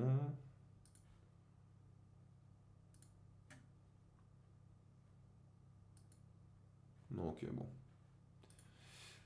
Ok, Nice Guys, mortel, j'adore, si vous l'avez pas vu, regardez-le, c'est trop bien. Hostiles, j'adore aussi, Scott Cooper qui réalise un western magnifique. Franchement en termes de western, que c'est beau. Il est vraiment beau celui-ci. Moi j'ai adoré. Il est beau de une, mais je trouve que ce qu'il raconte sur cet homme-là, interprété par Christian Bale, sa plongée dans cet univers avec ces natifs américains, je les trouve très belles et ça parle de mélancolie. C'est un film très mélancolique de manière générale, avec une ambiance assez unique. Hostile, c'est top. Si vous l'avez pas vu, il mérite le détour. La haine, ouais, la haine, je pense qu'on peut dire que c'est un chef-d'œuvre. Honnêtement, la haine, très bien noté. Waouh, 4,5. Waouh, c'est l'un des films les mieux notés de Letterboxd, je pense. La haine, en France, je pense que depuis la haine, on n'a pas autant réussi à percer l'international. Peut-être avec Amélie, mais si on parle d'un film qui a marqué, je pense que c'est aussi pour ça les bonnes notes, hein. Si on parle d'un film qui a marqué le monde entier, c'est bel et bien celui-ci, quoi. Là, il n'y a rien à dire. C'est hyper réussi. Ça parle de violence policière, ça parle de banlieue, c'est un rite initiatique, ça parle de l'État français qui a abandonné ces gens. C'est d'une maîtrise folle, super bien joué, super bien mise en scène. Je suis un peu déçu que Koundé et Tagmaoui n'ont pas eu des plus grandes carrières, même si Saïd il fait pas mal de trucs, hein. Mais honnêtement, ouais. Ah, Portrait de la jeune fille en feu aussi, ouais, c'est excellent. Ouais, et ça a bien percé ça. Et Anatomie d'une chute aussi, c'est vrai. Mais c'est vrai que tu vois, en 25 ans, de films français qui ont vraiment percé, que les gens connaissent, que les gens adorent, il n'y en a pas des masses, quoi. Même s'il y en a beaucoup, il y en a pas mal, hein, mais merci pour le cœur, Nuage, Armel, Alex pour le cœur et Marie au Marne pour le maïs. J'aime bien le maïs en plus. Ouais, genre c'est mon pote. Ouais. Sur TikTok, les gens ils me disent ouais, c'est ton pote Saïd. Ouais, ouais, bah on dirait, ouais. Ouais, la haine mortelle. Hellboy, le deuxième, bien meilleur que le premier. Honnêtement, Hellboy 2, génialissime. J'adore Del Toro de base, mais alors là, il a géré quoi. Là, il a géré. Le premier, j'aime bien. Il est vraiment cool. Mais le deuxième, je le trouve bien plus efficace, bien plus fun. Il va bien plus loin dans son délire. Et on méritait un troisième. Je vous jure, on méritait une suite. On méritait un dernier, troisième, magnifique film Hellboy qu'on n'aura jamais. Pareil, les deux projets de Del Toro que je voulais voir, c'est Hellboy 3 et La montagne hallucinée, qui ne s'est jamais fait. Et là, il sort quoi? Il sort Frankenstein, qui a l'air trop bien, hein, mais pour Netflix. Et ça me fait chier. Ça me fait chier. Oh là là. Moi, je voulais voir du Del Toro au cinéma. Putain, financez du Del Toro, s'il vous plaît, quoi. Bref, Hellboy 2 mortel. LA Confidential, j'adore. Je vais le mettre en excellent aussi. J'ai du mal avec le terme chef-d'œuvre. Peut-être que je le revois celui-ci. Ah non, mais c'est vrai que j'ai un très bon souvenir du film quand même, hein.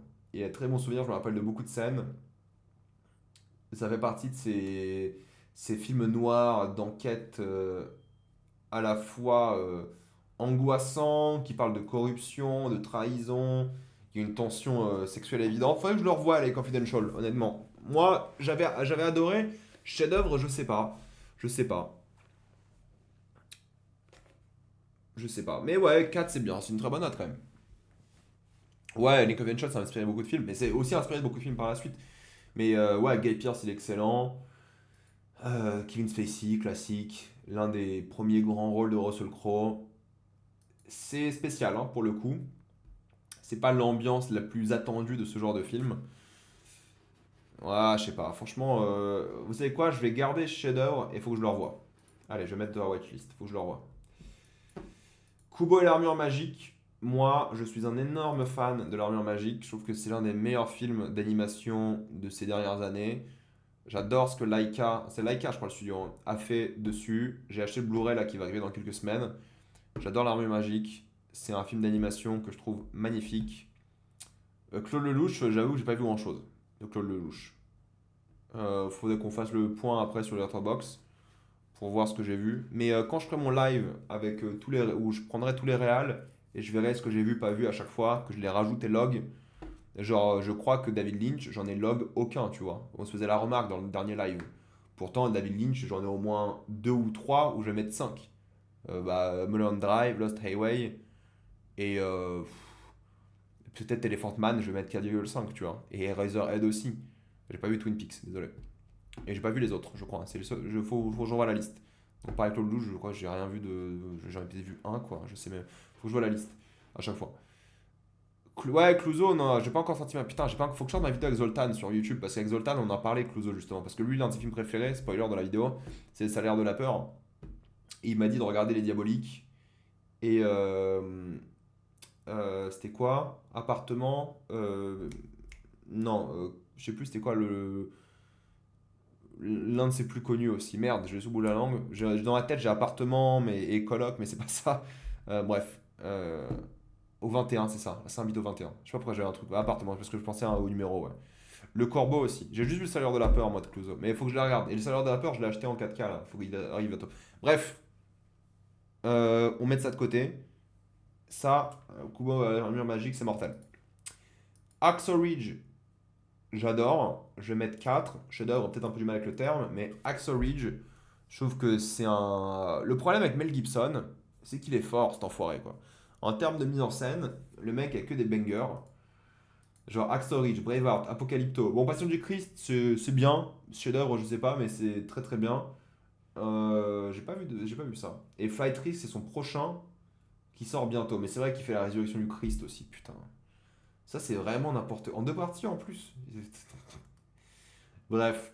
Hacksaw Ridge, génial. Si vous l'avez pas vu, c'est Andrew Garfield, qui est un médecin de guerre sur le théâtre de guerre de la Seconde Guerre mondiale du Pacifique.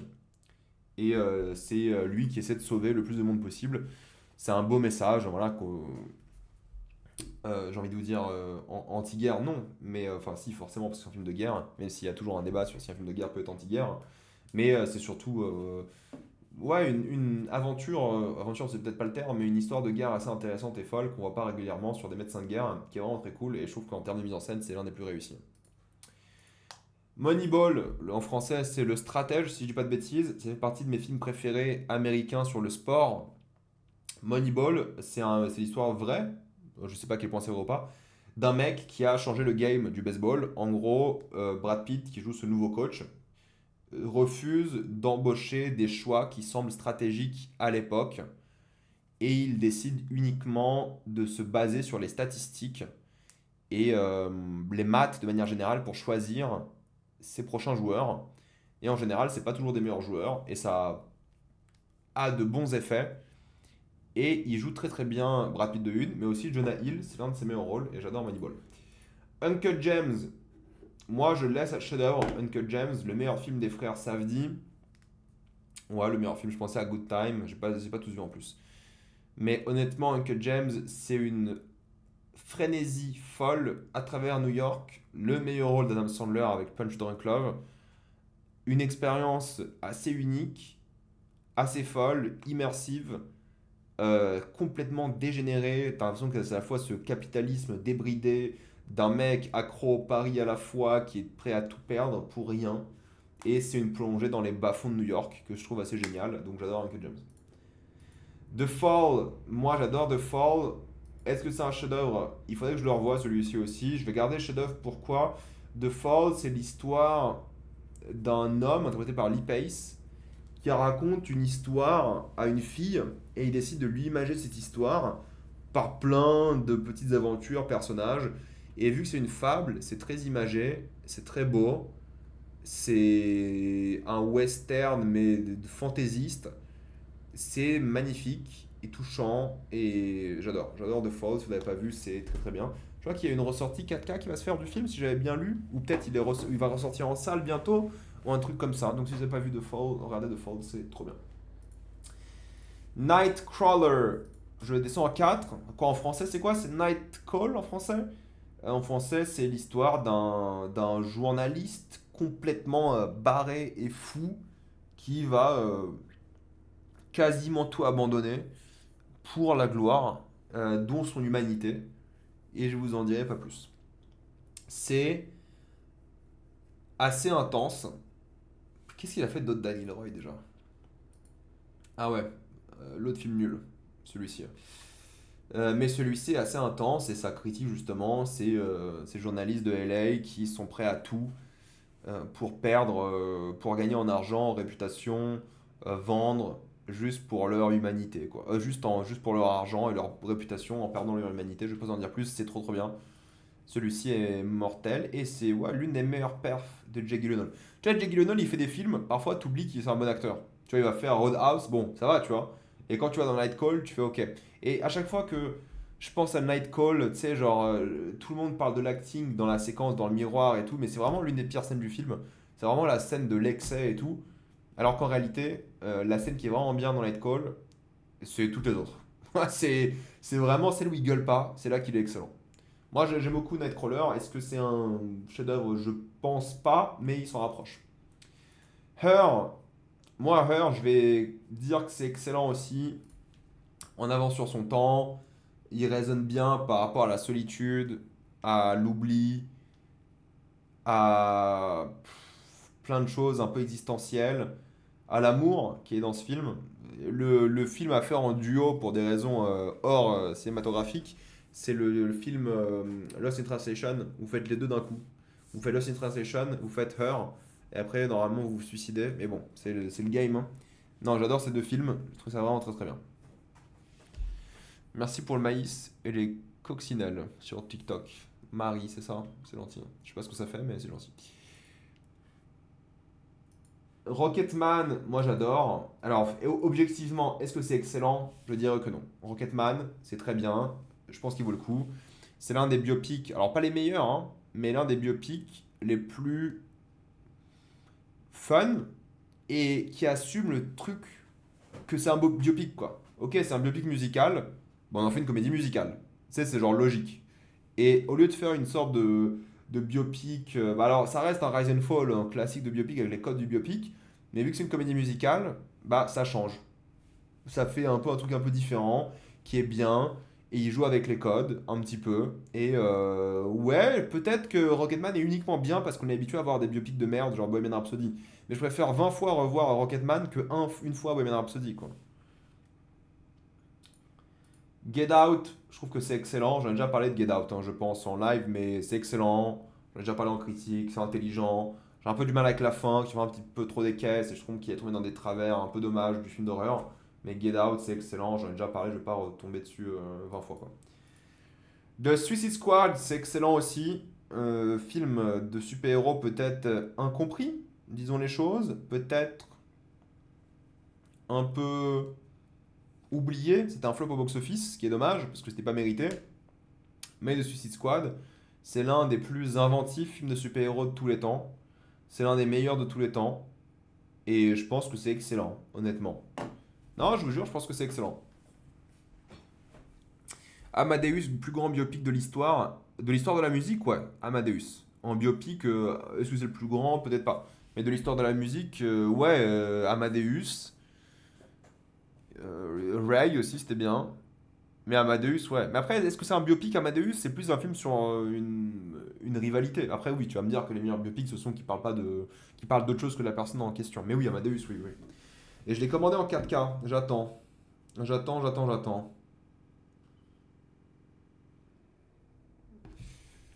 de voir ce que ça va donner. Donc, Suicide Squad, j'adore.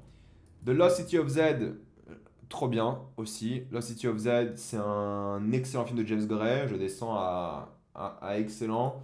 Moi, j'adore James Gray. Je trouve que c'est peut-être la meilleure performance de Charlie Hunnam dans un film. Attention, je n'ai pas vu Sons of Anarchy. Et je trouve que, bah, en fait, pour ceux qui ne savent pas, c'est la recherche de l'Eldorado. Voilà, tout simplement. Au fin fond de la forêt amazonienne. Robert Pattinson, c'est vrai qu'il y a Tom Holland aussi, Sienna Miller, mais c'est le film de Charlie Hunnam, évidemment. Et c'est étonnamment très bien, quoi. Genre, les films sur Eldorado, bah, c'est quoi? C'est le de Werner Herzog. Je sais pas comment on prononce, Aguirre ou Aguirre, je sais plus comment on prononce. C'était aussi sur ça. C'est pas aussi bien hein, que. Enfin, Lost City of Z, c'est pas aussi bien que le Herzog, mais celui-ci est quand même assez bien, quand même. Assez immersif, beau, symbolique dans beaucoup de points de vue. Trop bien. Ad Astra, moi, je trouve ça excellent aussi. Ad Astra, je pense que c'est l'un des plus fun, les plus inventifs. Alors, pour pas trop en révéler, je vous dirais juste que c'est Apocalypse Now dans l'espace. Et j'ai trouvé que c'était toujours James Gray, hein, extrêmement bien géré, très touchant. Moi, je pourrais mettre chef-d'œuvre, honnêtement. Je pense qu'ils sont approches. Pour moi, le problème de Ad Astra, c'est qu'il y a des séquences un peu d'action. Et peut-être j'ai déjà parlé de ce film en vidéo, en live. Et j'ai peut-être changé d'avis. C'est ça le but des notes, hein, c'est de changer d'avis de temps en temps. C'est la vie. Et c'est peut-être quelques scènes d'action qui n'étaient pas méritées, mais en termes d'ambiance, de quête de personnage, de rôle de Brad Pitt, qui est vraiment un rôle sous-coté, je trouve, de Brad Pitt. J'adore Ad Astra. C'est quoi? Je pense que je vais garder chef-d'œuvre. Je vais être généreux. Au pire, je changerai dans quelques années. Argo, moi j'adore Argo. Je trouve que c'est peut-être le film le plus bullshit de l'histoire d'un point de vue historique et en mode l'Amérique a sauvé le monde et puis basta. Mais que je kiffe Argo, c'est un thriller politique. C'est quoi? C'est en Iran ça se passe? Je sais plus où ça se passe. Iran, ouais. Ouais, c'est voilà l'ambassade américaine qui est en danger. Ils envoient des gens pour sauver les Américains. C'est l'Amérique de l'Amérique, tu vois. Mais je trouve que c'est un beau thriller immersif, fun, fatalement. Faut pas le voir comme une sorte de biopic ou d'histoire vraie hyper réelle ou dramatique. C'est dramatique, mais il y a aussi beaucoup d'humour. Et je trouve ça vraiment bien, pour le coup.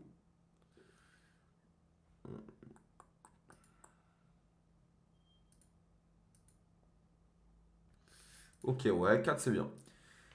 Captain Fantasy, je descends à 4 aussi, ou peut-être même objectivement même 3,5, parce que c'est un film très simple, hein, mais je pense que c'est un film qui va marquer beaucoup de personnes dans la manière dont il raconte un peu cette histoire familiale, les choix que la famille fait pour être comme elle est. Je pense qu'il y a beaucoup de gens qui sont influencés pardon, par ce film pour élever leur propre famille. Et j'ai trouvé ça beau. Oui, c'est long, mais c'est touchant, c'est mignon. Il y a une vibe un peu Little Miss Sunshine. Moi, j'adore. Franchement, c'est pas objectivement excellent, mais je vais quand même lui donner parce que c'est un film de cœur. Et je trouve qu'il y a quand même quelques belles choses qui marchent bien, même si c'est pas le film en termes de mise en scène le plus intéressant, quoi. Honnêtement. 20th Century Woman, moi j'ai trouvé ça excellent aussi. C'est. Attends, il y a Greta Gerwig, c'est vrai, dedans. C'est, comme le titre l'indique, l'histoire de femmes au XXe siècle, dans les années 80, je crois, qui ont chacune des vies différentes, dans des moments différents, qui vivent des choses complètement nouvelles. Et c'est à la fois un rite initiatique et presque un film testamentaire sur les femmes. J'ai trouvé ça trop bien. Moi, franchement, j'ai adoré. Regardez-le, c'est trop bien. Hérédité, moi je trouve que c'est excellent. Hérédité, l'un des films d'horreur les plus marquants de ces dernières années. Sans même parler du poteau, je parle même juste de l'ambiance que ça crée, de l'acting de Tony Collette.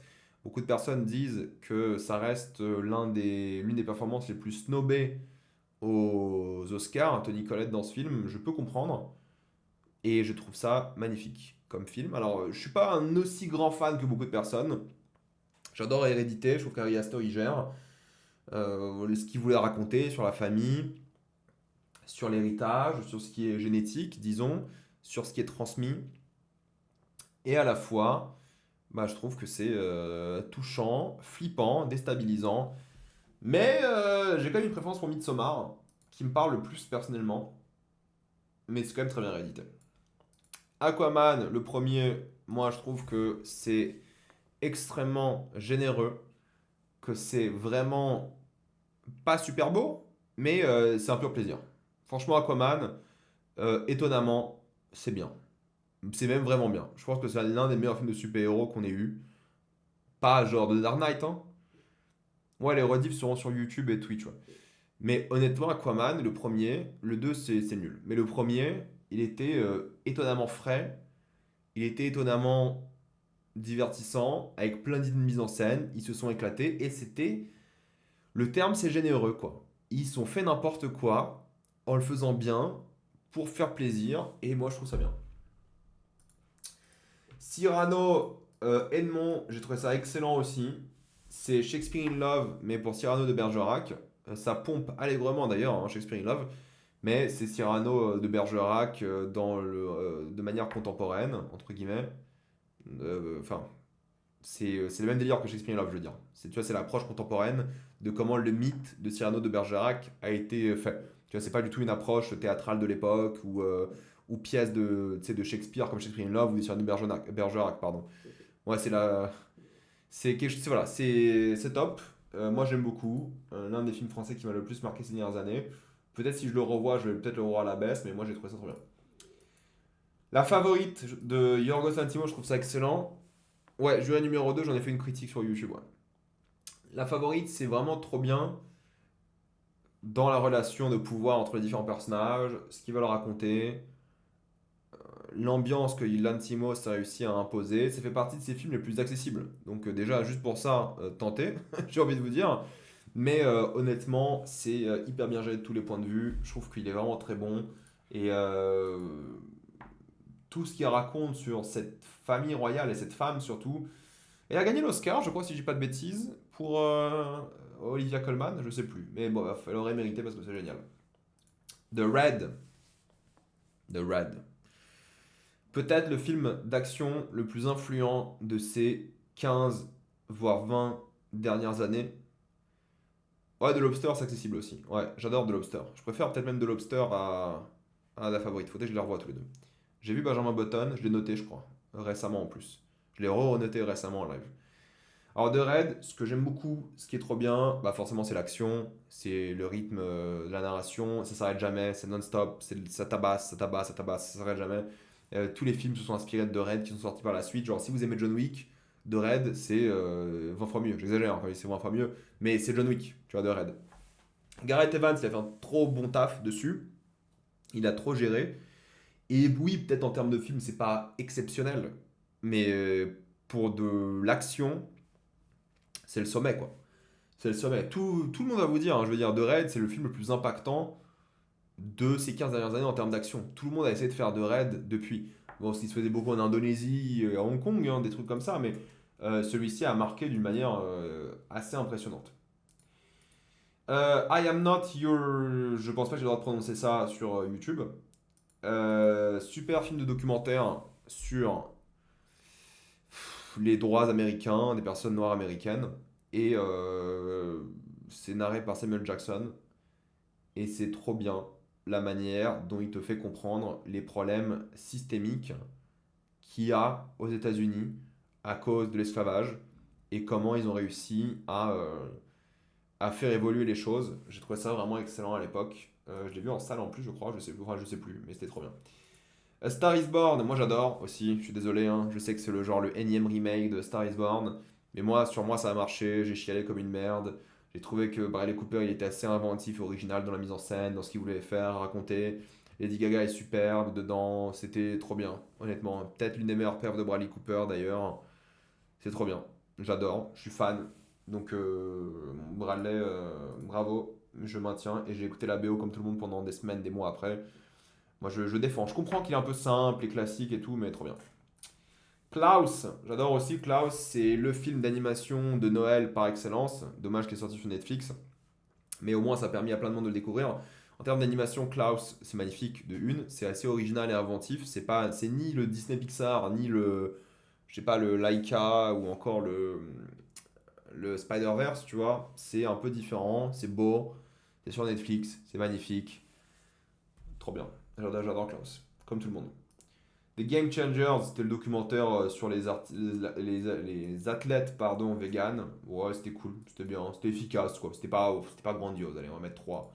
C'est intéressant parce que ça déconstruit plein d'idées qu'on a sur le véganisme et tout. En termes de doc, c'est pas le truc le plus intéressant. The Lighthouse. The Lighthouse, je trouve que c'est génialissime. Un chef-d'œuvre, je ne sais pas. Si je compare à la carrière de Robert Eggers, The Witch, Northman et Nosferatu qui arrive. Ok. Donc je pense que j'ai mis 4 à tous ces films, hein. Ah bah The Witch est juste après. Ouais. Vous savez quoi? Je vais mettre 4 à tous ces films parce que je trouve que c'est génial. Il y a toujours des petits problèmes que j'ai, tu vois, par rapport à The Lighthouse, le rythme et quelque chose et la répétition. Mais génial, The Lighthouse. Et à la fois, The Witch, pareil, tu vois, il n'est pas parfait dans ce qu'il voulait raconter. Mais j'adore ce qu'il a fait avec ces deux films. J'adore ces trois films que j'ai mis. Je vais mettre les mêmes notes aux trois films. En espérant que Nosferatu soit meilleur. Mais j'adore ces films. Ok, on va faire un refresh tactique. On va faire encore une ou deux lignes. Parce que je suis un peu mort. Peut-être ça se ressent. J'en ai perdu plein. J'en ai gardé combien? 4,5. J'en ai gardé 1, 2, 3, 4. Ok.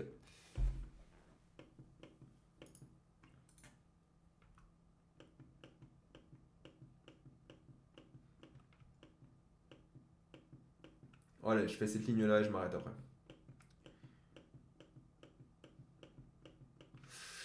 Ok, Corpus Christi, film polonais qui avait gagné, je crois, l'Oscar du meilleur film étranger en 2019, à vérifier, mais c'est trop bien. C'est l'histoire d'un prêtre, non, pardon, c'est l'histoire d'un mec, un criminel, qui va fuir la justice et il va arriver dans un village polonais où il y a besoin d'un nouveau prêtre.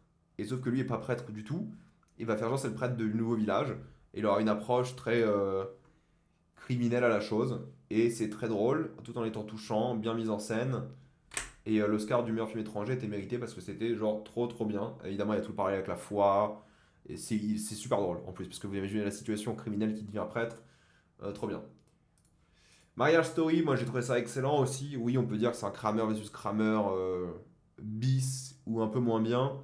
Mais j'ai quand même adoré pour les perfs, pour ce qu'il voulait raconter. Pour ce que ça représente aussi, je pense, dans la filmographie de Noah Baumbach, je trouve ça très bien. Et c'est géré. C'est peut-être un peu simple en mise en scène, mais c'est suffisamment efficace. Seaspiracy, ça fait partie de ces films comme Cowspiracy, qui je crois arrive après. C'est des documentaires sur la pêche, et à chaque fois une enquête hyper bien foutue sur les lobbies de la pêche, et à quel point la pêche, au fait, c'est genre le truc le plus destructeur qu'on a par rapport aux océans. Tu sais, le cliché, tu dis, ok, bah, quand il y a des trucs de pétrole qui explosent dans les océans, ça détruit les océans et tout, le plastique dans les océans. En général, la pêche, c'est 1000 fois pire. Genre, la pêche, ça détruit tout sur son passage, les écosystèmes, la biodiversité, c'est catastrophique. Et la pêche, ça existe parce que bah, on mange du poisson. Enfin, moi non, mais parce que je suis supérieur, parce que je suis un vegan avec un ego surdimensionné évidemment. Mais c'est hyper intéressant et c'est trop bien. Et en tant que documentaire, il est super bien fait. Comme Cowspiracy aussi, donc je mets la même note, 3,5. C'est un super documentaire sur voilà, le mensonge, sur le fait que le lobby qui nous a dit que tu vois, les vaches elles vivent bien, que la pollution c'est pas si grave que ça des animaux, alors que c'est genre la première cause, enfin l'une des premières causes de pollution au monde, c'est la culture de la viande. Bref, vous connaissez mon avis sur ça. Free Solo, c'est mortel. Free Solo, c'est pas besoin d'être fan d'escalade, pas besoin d'être inscrit à Climb Up ou Arcos ou je sais pas quelle salle pour adorer Free Solo. Free Solo, c'est l'histoire de l'un des grimpeurs les plus connus au monde, hein, Alex Honnold, qui décide de grimper El Capitan en free solo, c'est-à-dire sans équipement. Donc, Inoxtag devrait s'inspirer et il devrait essayer. Non, c'est méchant ce que je dis. Mais grosso modo, c'est qu'en gros, c'est 1 kilomètre à monter sur l'un des passages les plus durs et potentiellement l'un des passages les plus durs au monde en free solo. Avec de l'équipement, ça va. Tu vois, avec de l'équipement, enfin ça va. C'est dur, hein, mais Alex Honnold l'a fait plein de fois. Et là, il décide de le faire sans équipement. Je crois que c'est disponible sur Disney+, ou peut-être maintenant c'est sur Max, je sais plus. Il a gagné l'Oscar aussi du meilleur documentaire. Et tu vois un mec, et la préparation évidemment, au fait de grimper 1 kilomètre sans équipement. Donc chaque petite erreur est fatale. Et il y a tout un débat sur le fait, qui est super bien, sur le fait qu'ils sont en train de faire un documentaire sur lui. Et il y a son pote qui filme, hein, Jimmy Chin, et il y a plein d'autres de ses amis qui filment. Et ils font ce documentaire, et c'est un exploit mondial, personne ne l'a fait avant. Et c'est, je crois que, et je sais pas si les gens l'ont refait depuis. Et la relation avec sa copine aussi, évidemment, qui est trop bien. Mais ce qui est hyper intéressant, c'est que, au fait, ils se rendent tous compte qu'ils sont en train de faire un documentaire sur un mec qui a d'énormes chances de mourir. Et le sujet qu'il a lui en tête, c'est carrément, il se dit, au fait, je devrais peut-être le faire tout seul, ce truc, et pas faire de documentaire, parce que si tous mes amis me voient mourir devant leurs yeux et quelqu'un filme ma mort, c'est hardcore. C'est genre hyper traumatisant. Et il a cette réflexion durant tout le film, il se dit, je suis pas sûr de vouloir faire ça devant mes potes, quoi. Et c'est trop bien, et enfin, t'as les mains moites, c'est stressant. Bon, voilà, il a fait le documentaire, donc tu sais qu'il y arrive, mais c'est intense comment il le montre et tout, et je trouve que c'est hyper bien filmé. Et je pense qu'en termes de même de film d'alpinisme ou d'escalade, je trouve que c'est un des plus intéressants, fiction ou pas. Free Solo, c'est mortel, c'est sur Disney, je crois. Ah, il y a marqué. C'est sur Disney, ouais. Voilà, en France en tout cas. Ça c'est génial aussi, j'en ai parlé dans mes vidéos sur Kaizen justement, Inoxtag, pour vous inspirer de vrais gens qui méritent votre inspiration et comment dire, votre temps. C'est en termes d'alpinisme, c'est celui-ci, c'est donc le Népalais qui grimpe les 14 plus hauts sommets du monde en un temps record, et c'est lui qui bat le record du monde, et c'est son aventure, voilà. Et d'ailleurs la partie sur l'Everest est la moins intéressante parce qu'il sait que tout le monde connaît, que c'est de la merde et que l'Everest c'est une montagne de merde. Mais donc c'est les 14 pics qui font plus de 8000 mètres et les grimpent tous en quoi 6 mois. Avant c'était quoi 7 mois il y a marqué. 7 mois alors que le record d'avant c'était 8 ans. Et c'est un truc qui est archi drôle, c'est qu'il commence, tu sais c'est un ancien marine, le mec est... C'est un documentaire encore une fois. Le mec est équipé, tu vois, mentalement, physiquement, mais il est un peu enrobé au début du documentaire. Et genre au bout de la troisième montagne, il est tout maigre. C'est vraiment... et pourtant, il lâche rien, il se donne à fond. C'est un Sherpa à la base. Donc, et c'est lui qui reconnecte avec son pays et tout, c'est génial. 13, c'est le documentaire d'Ava DuVernay sur le système carcéral américain. Alors, si vous voulez détester les États-Unis, allez-y. C'est vraiment un truc qui t'explique à quel point, bah, en fait, si t'es noir aux States, t'es vraiment dans la merde, quoi.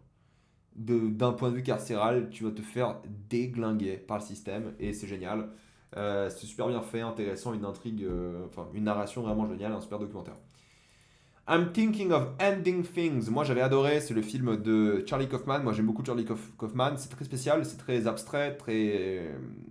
Le terme c'est pas psychédélique, mais très symbolique. Et c'est une femme qui souffre de dépression. Et c'est sorti sur Netflix. Ça doit être encore disponible sur Netflix, j'imagine. Ouais. C'est une ambiance unique.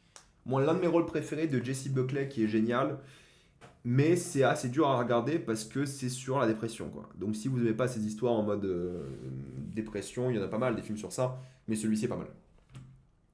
Enfin, il est pas mal, il est génial même. Grave, Grave, moi je vais descendre à 3,5, j'adore Grave, je trouve que c'est trop bien.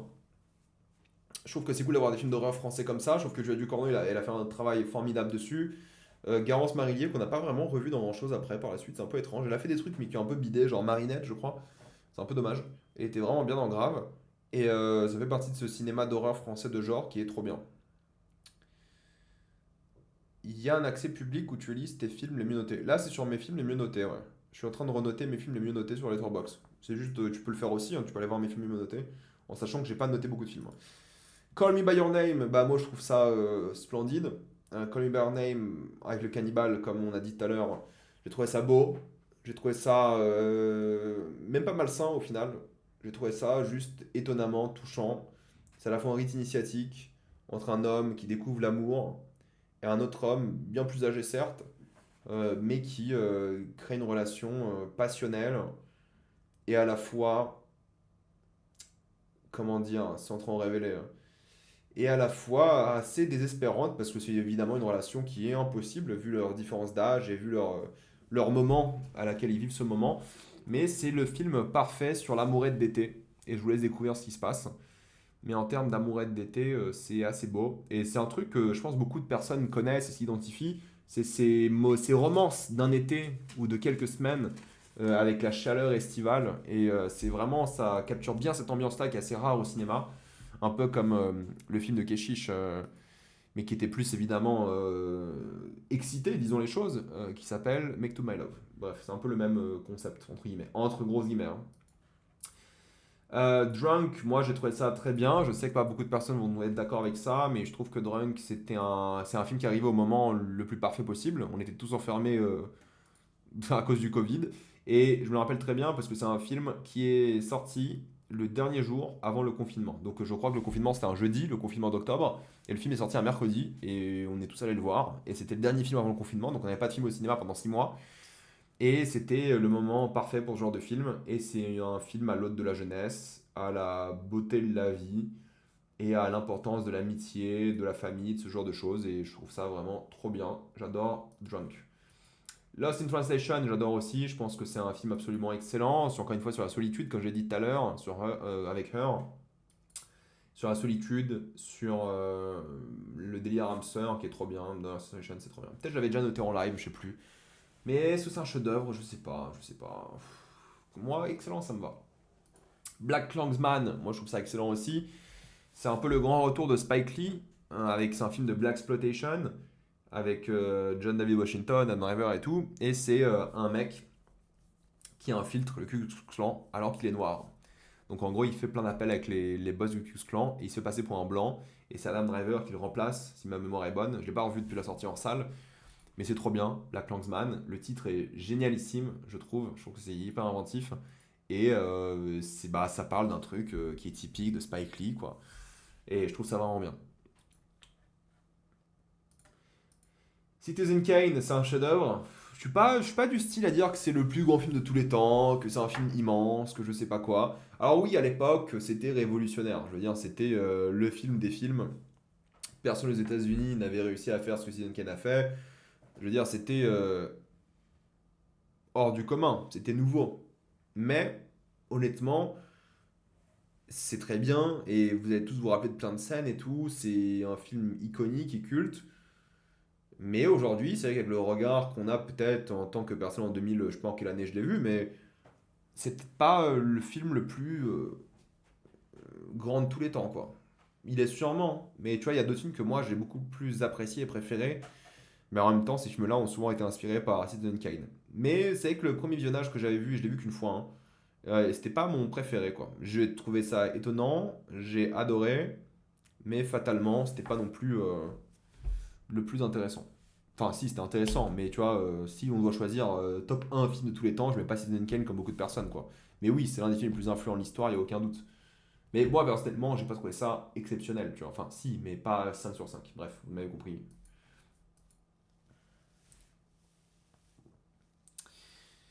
Argentina 1985, j'ai trouvé ça excellent aussi. C'est l'histoire d'un procès de militaires et du gouvernement de manière générale après des choses horribles qu'ils ont faites. C'est un film de procès. Si vous aimez les films de procès, vous allez adorer celui-ci. Il est assez bien rythmé. Il est sur Prime Video, je crois, celui-ci. Ouais. Et c'était un film de cinéma, mais celui-là il est sorti sur Prime directement. Et honnêtement, c'était une expérience assez folle. Et pour ceux qui aiment les films de procès, vous allez apprendre plein de choses de une, mais surtout c'est intriguant, c'est la manière dont il raconte cette histoire-là qui est pas mal du tout. Glass Onion, moi je trouve ça très bien, peut-être pas excellent, mais très bien. J'ai préféré Knives Out, je pense, mais je pense que celui-ci n'a rien à envier à Knives Out, qui était très bien aussi. C'est un whodunit extrêmement efficace et il s'est vraiment éclaté avec ce film, même s'il y a peut-être un peu plus l'effet Netflix que d'habitude. Knives Out, moi j'ai adoré. Je trouve que c'est l'un des whodunits les plus fun, assumés, délirants de ces dernières années. Et c'est un pur plaisir. Moi j'adore Knives Out, mais bon, ça vous connaissez tous. Banshees of Inisherin, moi je garde le 4,5, chef-d'œuvre pour plein de raisons différentes. La première est que c'est trop bien, voilà, tout simplement. Non, entre l'acting, l'ambiance, les différentes relations qui sont créées entre les deux, le concept même, tu vois, du film, qui est assez dingue, j'adore ce film. J'ai déjà renoté les films 1 étoile. Là, on est à 4,5. J'ai fait tous ceux d'avant. J'ai commencé par les pires. J'ai fait une critique d'Anora sur YouTube, si tu veux. Donc, Banshees, j'adore ce qu'il raconte, j'adore la manière dont c'est fait. Et ça fait partie de ces films les plus mémorables que j'ai vus, donc allez le voir. Puss in Boots, le deuxième, j'adore. Franchement, trop bien. Le deuxième chapeauté était hyper divertissant, était magnifique, était étonnamment trop bien en fait. On pensait pas qu'il pouvait être aussi bien, et pourtant c'était mortel de A à Z. C'était magnifique en plus en termes d'animation, mais même l'histoire, les thématiques et tout, c'était génial quoi. Puss in Boots, c'est génial. Armageddon Time, moi j'adore James Gray et je trouve que tout ce que James Gray fait est assez splendide et celui-ci en fait partie. C'est beau, c'est magnifique, c'est touchant. Ça parle de racisme et pas que, mais ça va très très loin et je trouve que c'est magnifique et touchant et non, c'est génial. The Father, moi je pense que je vais réfléchir à ce que je vais faire. Moi, The Father, je vais laisser un chef-d'œuvre. Pourquoi? Parce que The Father, la grosse force de Father, c'est grosso modo être filmé du point de vue du personnage d'Anthony Hopkins qui est atteint d'une forme de maladie et le film a la même narration. C'est ça, en fait, qui est fort dans le film et intéressant. Et vu qu'il a vraiment pris ce parti pris de filmer du point de vue du personnage principal et ça a fait des choses assez folles, ça en fait presque un film d'horreur. Ouais, j'adore The Father, je trouve trop bien. La mort de Staline, je trouve aussi que c'est un chef-d'œuvre. Le but du live, c'est de renoter tous les films. Parce que quand j'ai fait mes notes Letterboxd, je les ai faites un peu à l'arrache. J'ai envie de renoter. La mort de Staline, moi je garde un chef-d'œuvre. Je trouve que c'est l'une des comédies historiques les plus drôles. Il y a un côté très théâtral, évidemment, à l'œuvre. En fait, ce qui est vraiment bien dans La mort de Staline, c'est de une à quel point il est proche de la réalité, ce qui est très très drôle que ce soit aussi proche de la réalité, pour ceux que ça intéresse.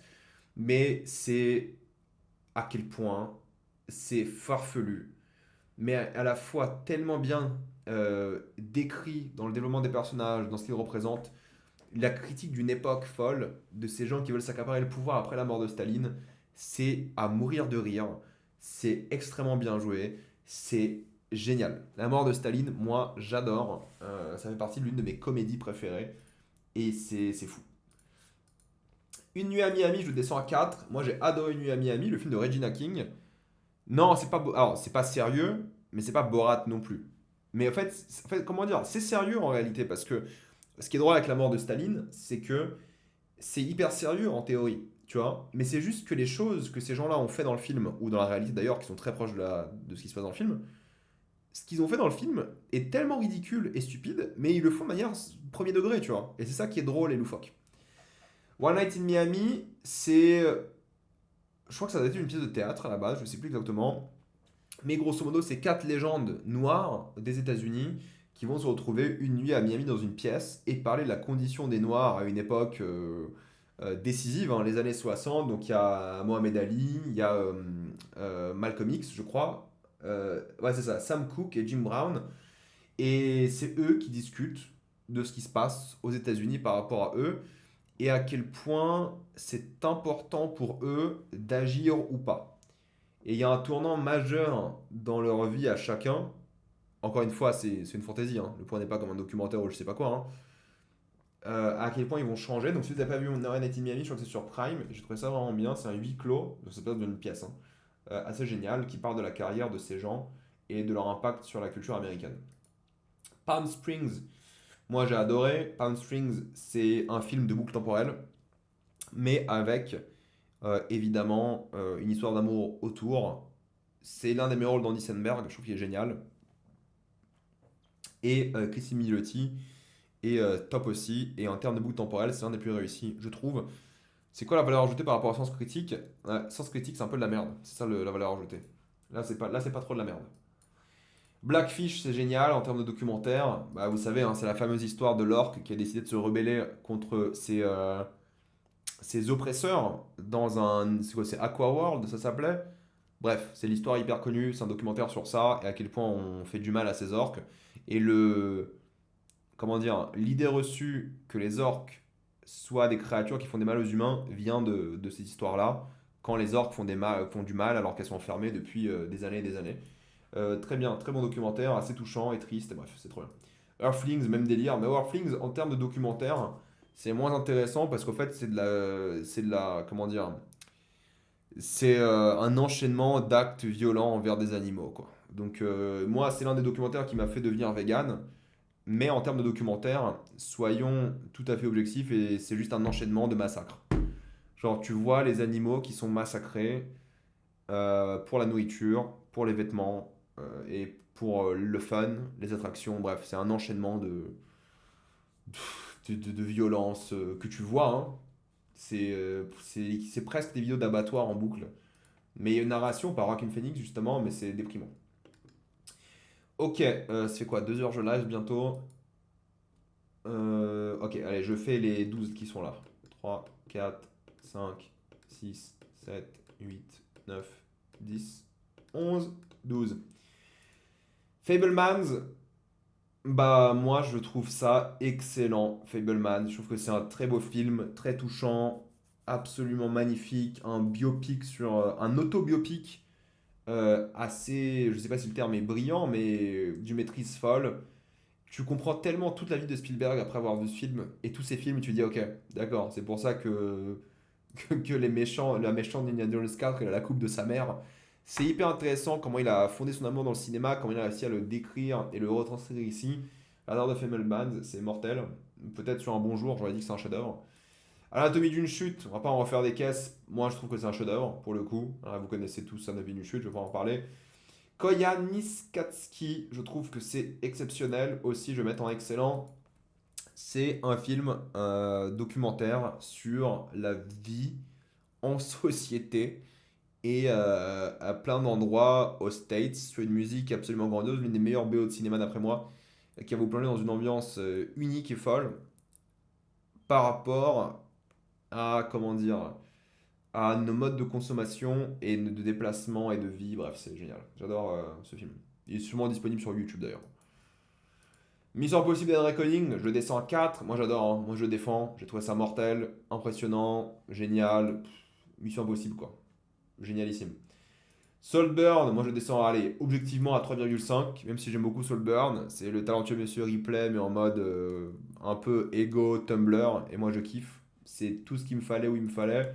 C'est le genre de truc hyper crade et à la fois stupide, mais en même temps assumé, avec une esthétique, ouais, Tumblerisante, c'était le terme, ou genre Twitteresque, comme vous voulez, ou Pinterest, je sais pas, mais j'aime beaucoup Saltburn. Tar, avec le temps, moi, Tar, je maintiens que c'est un chef-d'œuvre. Je pense honnêtement que Tar aurait mérité plus d'audience, plus de box-office, plus de récompenses. Tar, c'est l'une des meilleures perfs de Kate Blanchett, et Dieu sait qu'il en a. Quelle dinguerie. En fait, c'est un film MeToo par rapport à cette compositrice de génie, adorée, appréciée, un peu élitiste évidemment, mais c'est exceptionnel justement par son apport à la manipulation, au trauma, à la peur de la fin de carrière aussi. Moi, j'adore Tar, je n'arrive pas à le sortir de ma tête. John Wick 4, moi j'adore, je trouve que c'est excellent, c'est prenant, c'est peut-être le meilleur de la saga, c'est 2h45 de pur fun, c'est maîtrisé de A à Z. John Wick 4, c'est mortel. Dernière nuit à Milan, ça allait sortir l'année dernière, c'était l'un des meilleurs thrillers de l'année dernière. C'est avec Pier Francesco Favino, dont j'ai vu un autre film qui est sorti sur Netflix cette année, Adagio. J'ai pas encore noté, je crois qu'il faut que je fasse ma mini critique sur les réseaux. En gros, c'est vrai que en réalité, c'est, pour faire très simple, l'histoire d'un mec qui prend sa retraite, un flic hein, qui prend sa retraite ce soir. Genre, il a encore une dernière nuit à faire en tant que flic, et ça va l'emmener dans des problèmes. Ça va l'emmener très loin dans que des choses qu'il aurait aimé éviter. Et c'est génial. Je trouve que c'est un thriller absolument génial. J'ai adoré. Le garçon, le héron. Écoutez, moi je maintiens que c'est un chef-d'œuvre. Voilà, c'était clairement le meilleur film d'animation l'année dernière. Un Ghibli qui, avec le temps, je pense, sera de plus en plus adoré par les gens. Un Ghibli presque testamentaire pour évidemment le réalisateur Miyazaki qui offre un film sur l'héritage, sur la passation, sur la fin d'un monde qui n'existe pas. Bref, honnêtement, génialissime. Godzilla Minus One, ouais, je maintiens aussi, c'est splendide, Godzilla Minus One. En chef-d'œuvre aussi, je pense qu'en termes d'action, c'est un des blockbusters les plus généreux que vous allez voir de votre vie. L'un des plus forts, l'un des plus touchants. Et en termes de mise en scène, le fait d'avoir autant bien réussi Godzilla, c'était quelque chose. Non, Godzilla Minus One, exceptionnel. Coraline, je pense que c'est un chef-d'œuvre aussi, l'un des meilleurs films d'animation de tous les temps. Alors c'est en stop motion techniquement, et c'est Laika encore une fois, et Henry Selick. C'est bien mieux encore une fois que L'étrange Noël de Monsieur Jack. Ça, Coraline, c'est à la fois un rite initiatique horrifique, j'ai envie de vous dire, flippant. C'est pas vraiment pour les enfants. Honnêtement, les gosses qui regardent ça, ils sont traumatisés. Mais c'est génial. Honnêtement, c'est génial. Ambiance formidable, l'une des fins les plus mémorables. Coraline, c'est super, c'est un vrai chef-d'œuvre. Et Pauvre créature, je vais le descendre à 4. Il est très bien, j'aime beaucoup, il est hyper intéressant, il est prenant, hyper bien joué. Bon, l'Oscar, d'après moi, n'était pas mérité pour Emma Stone, mais un autre débat, ça, c'est quand même très très bien. Pauvre créature, peut-être pas le film le plus mémorable, mais je pense quand même qu'il est très très bien, honnêtement. Donc j'ai beaucoup aimé son apport encore une fois, au rite initiatique. Je suis en train de trier justement les 4,5 et les 5, parce que j'ai un nouveau barème que tu vois sur Twitch. Ok, il nous reste une page de 4,5. Ok, cool. Et il me reste combien de 5? Et j'ai combien? Et j'en ai 64 à 5 que je dois réévaluer. Ok, cool. Trop bien.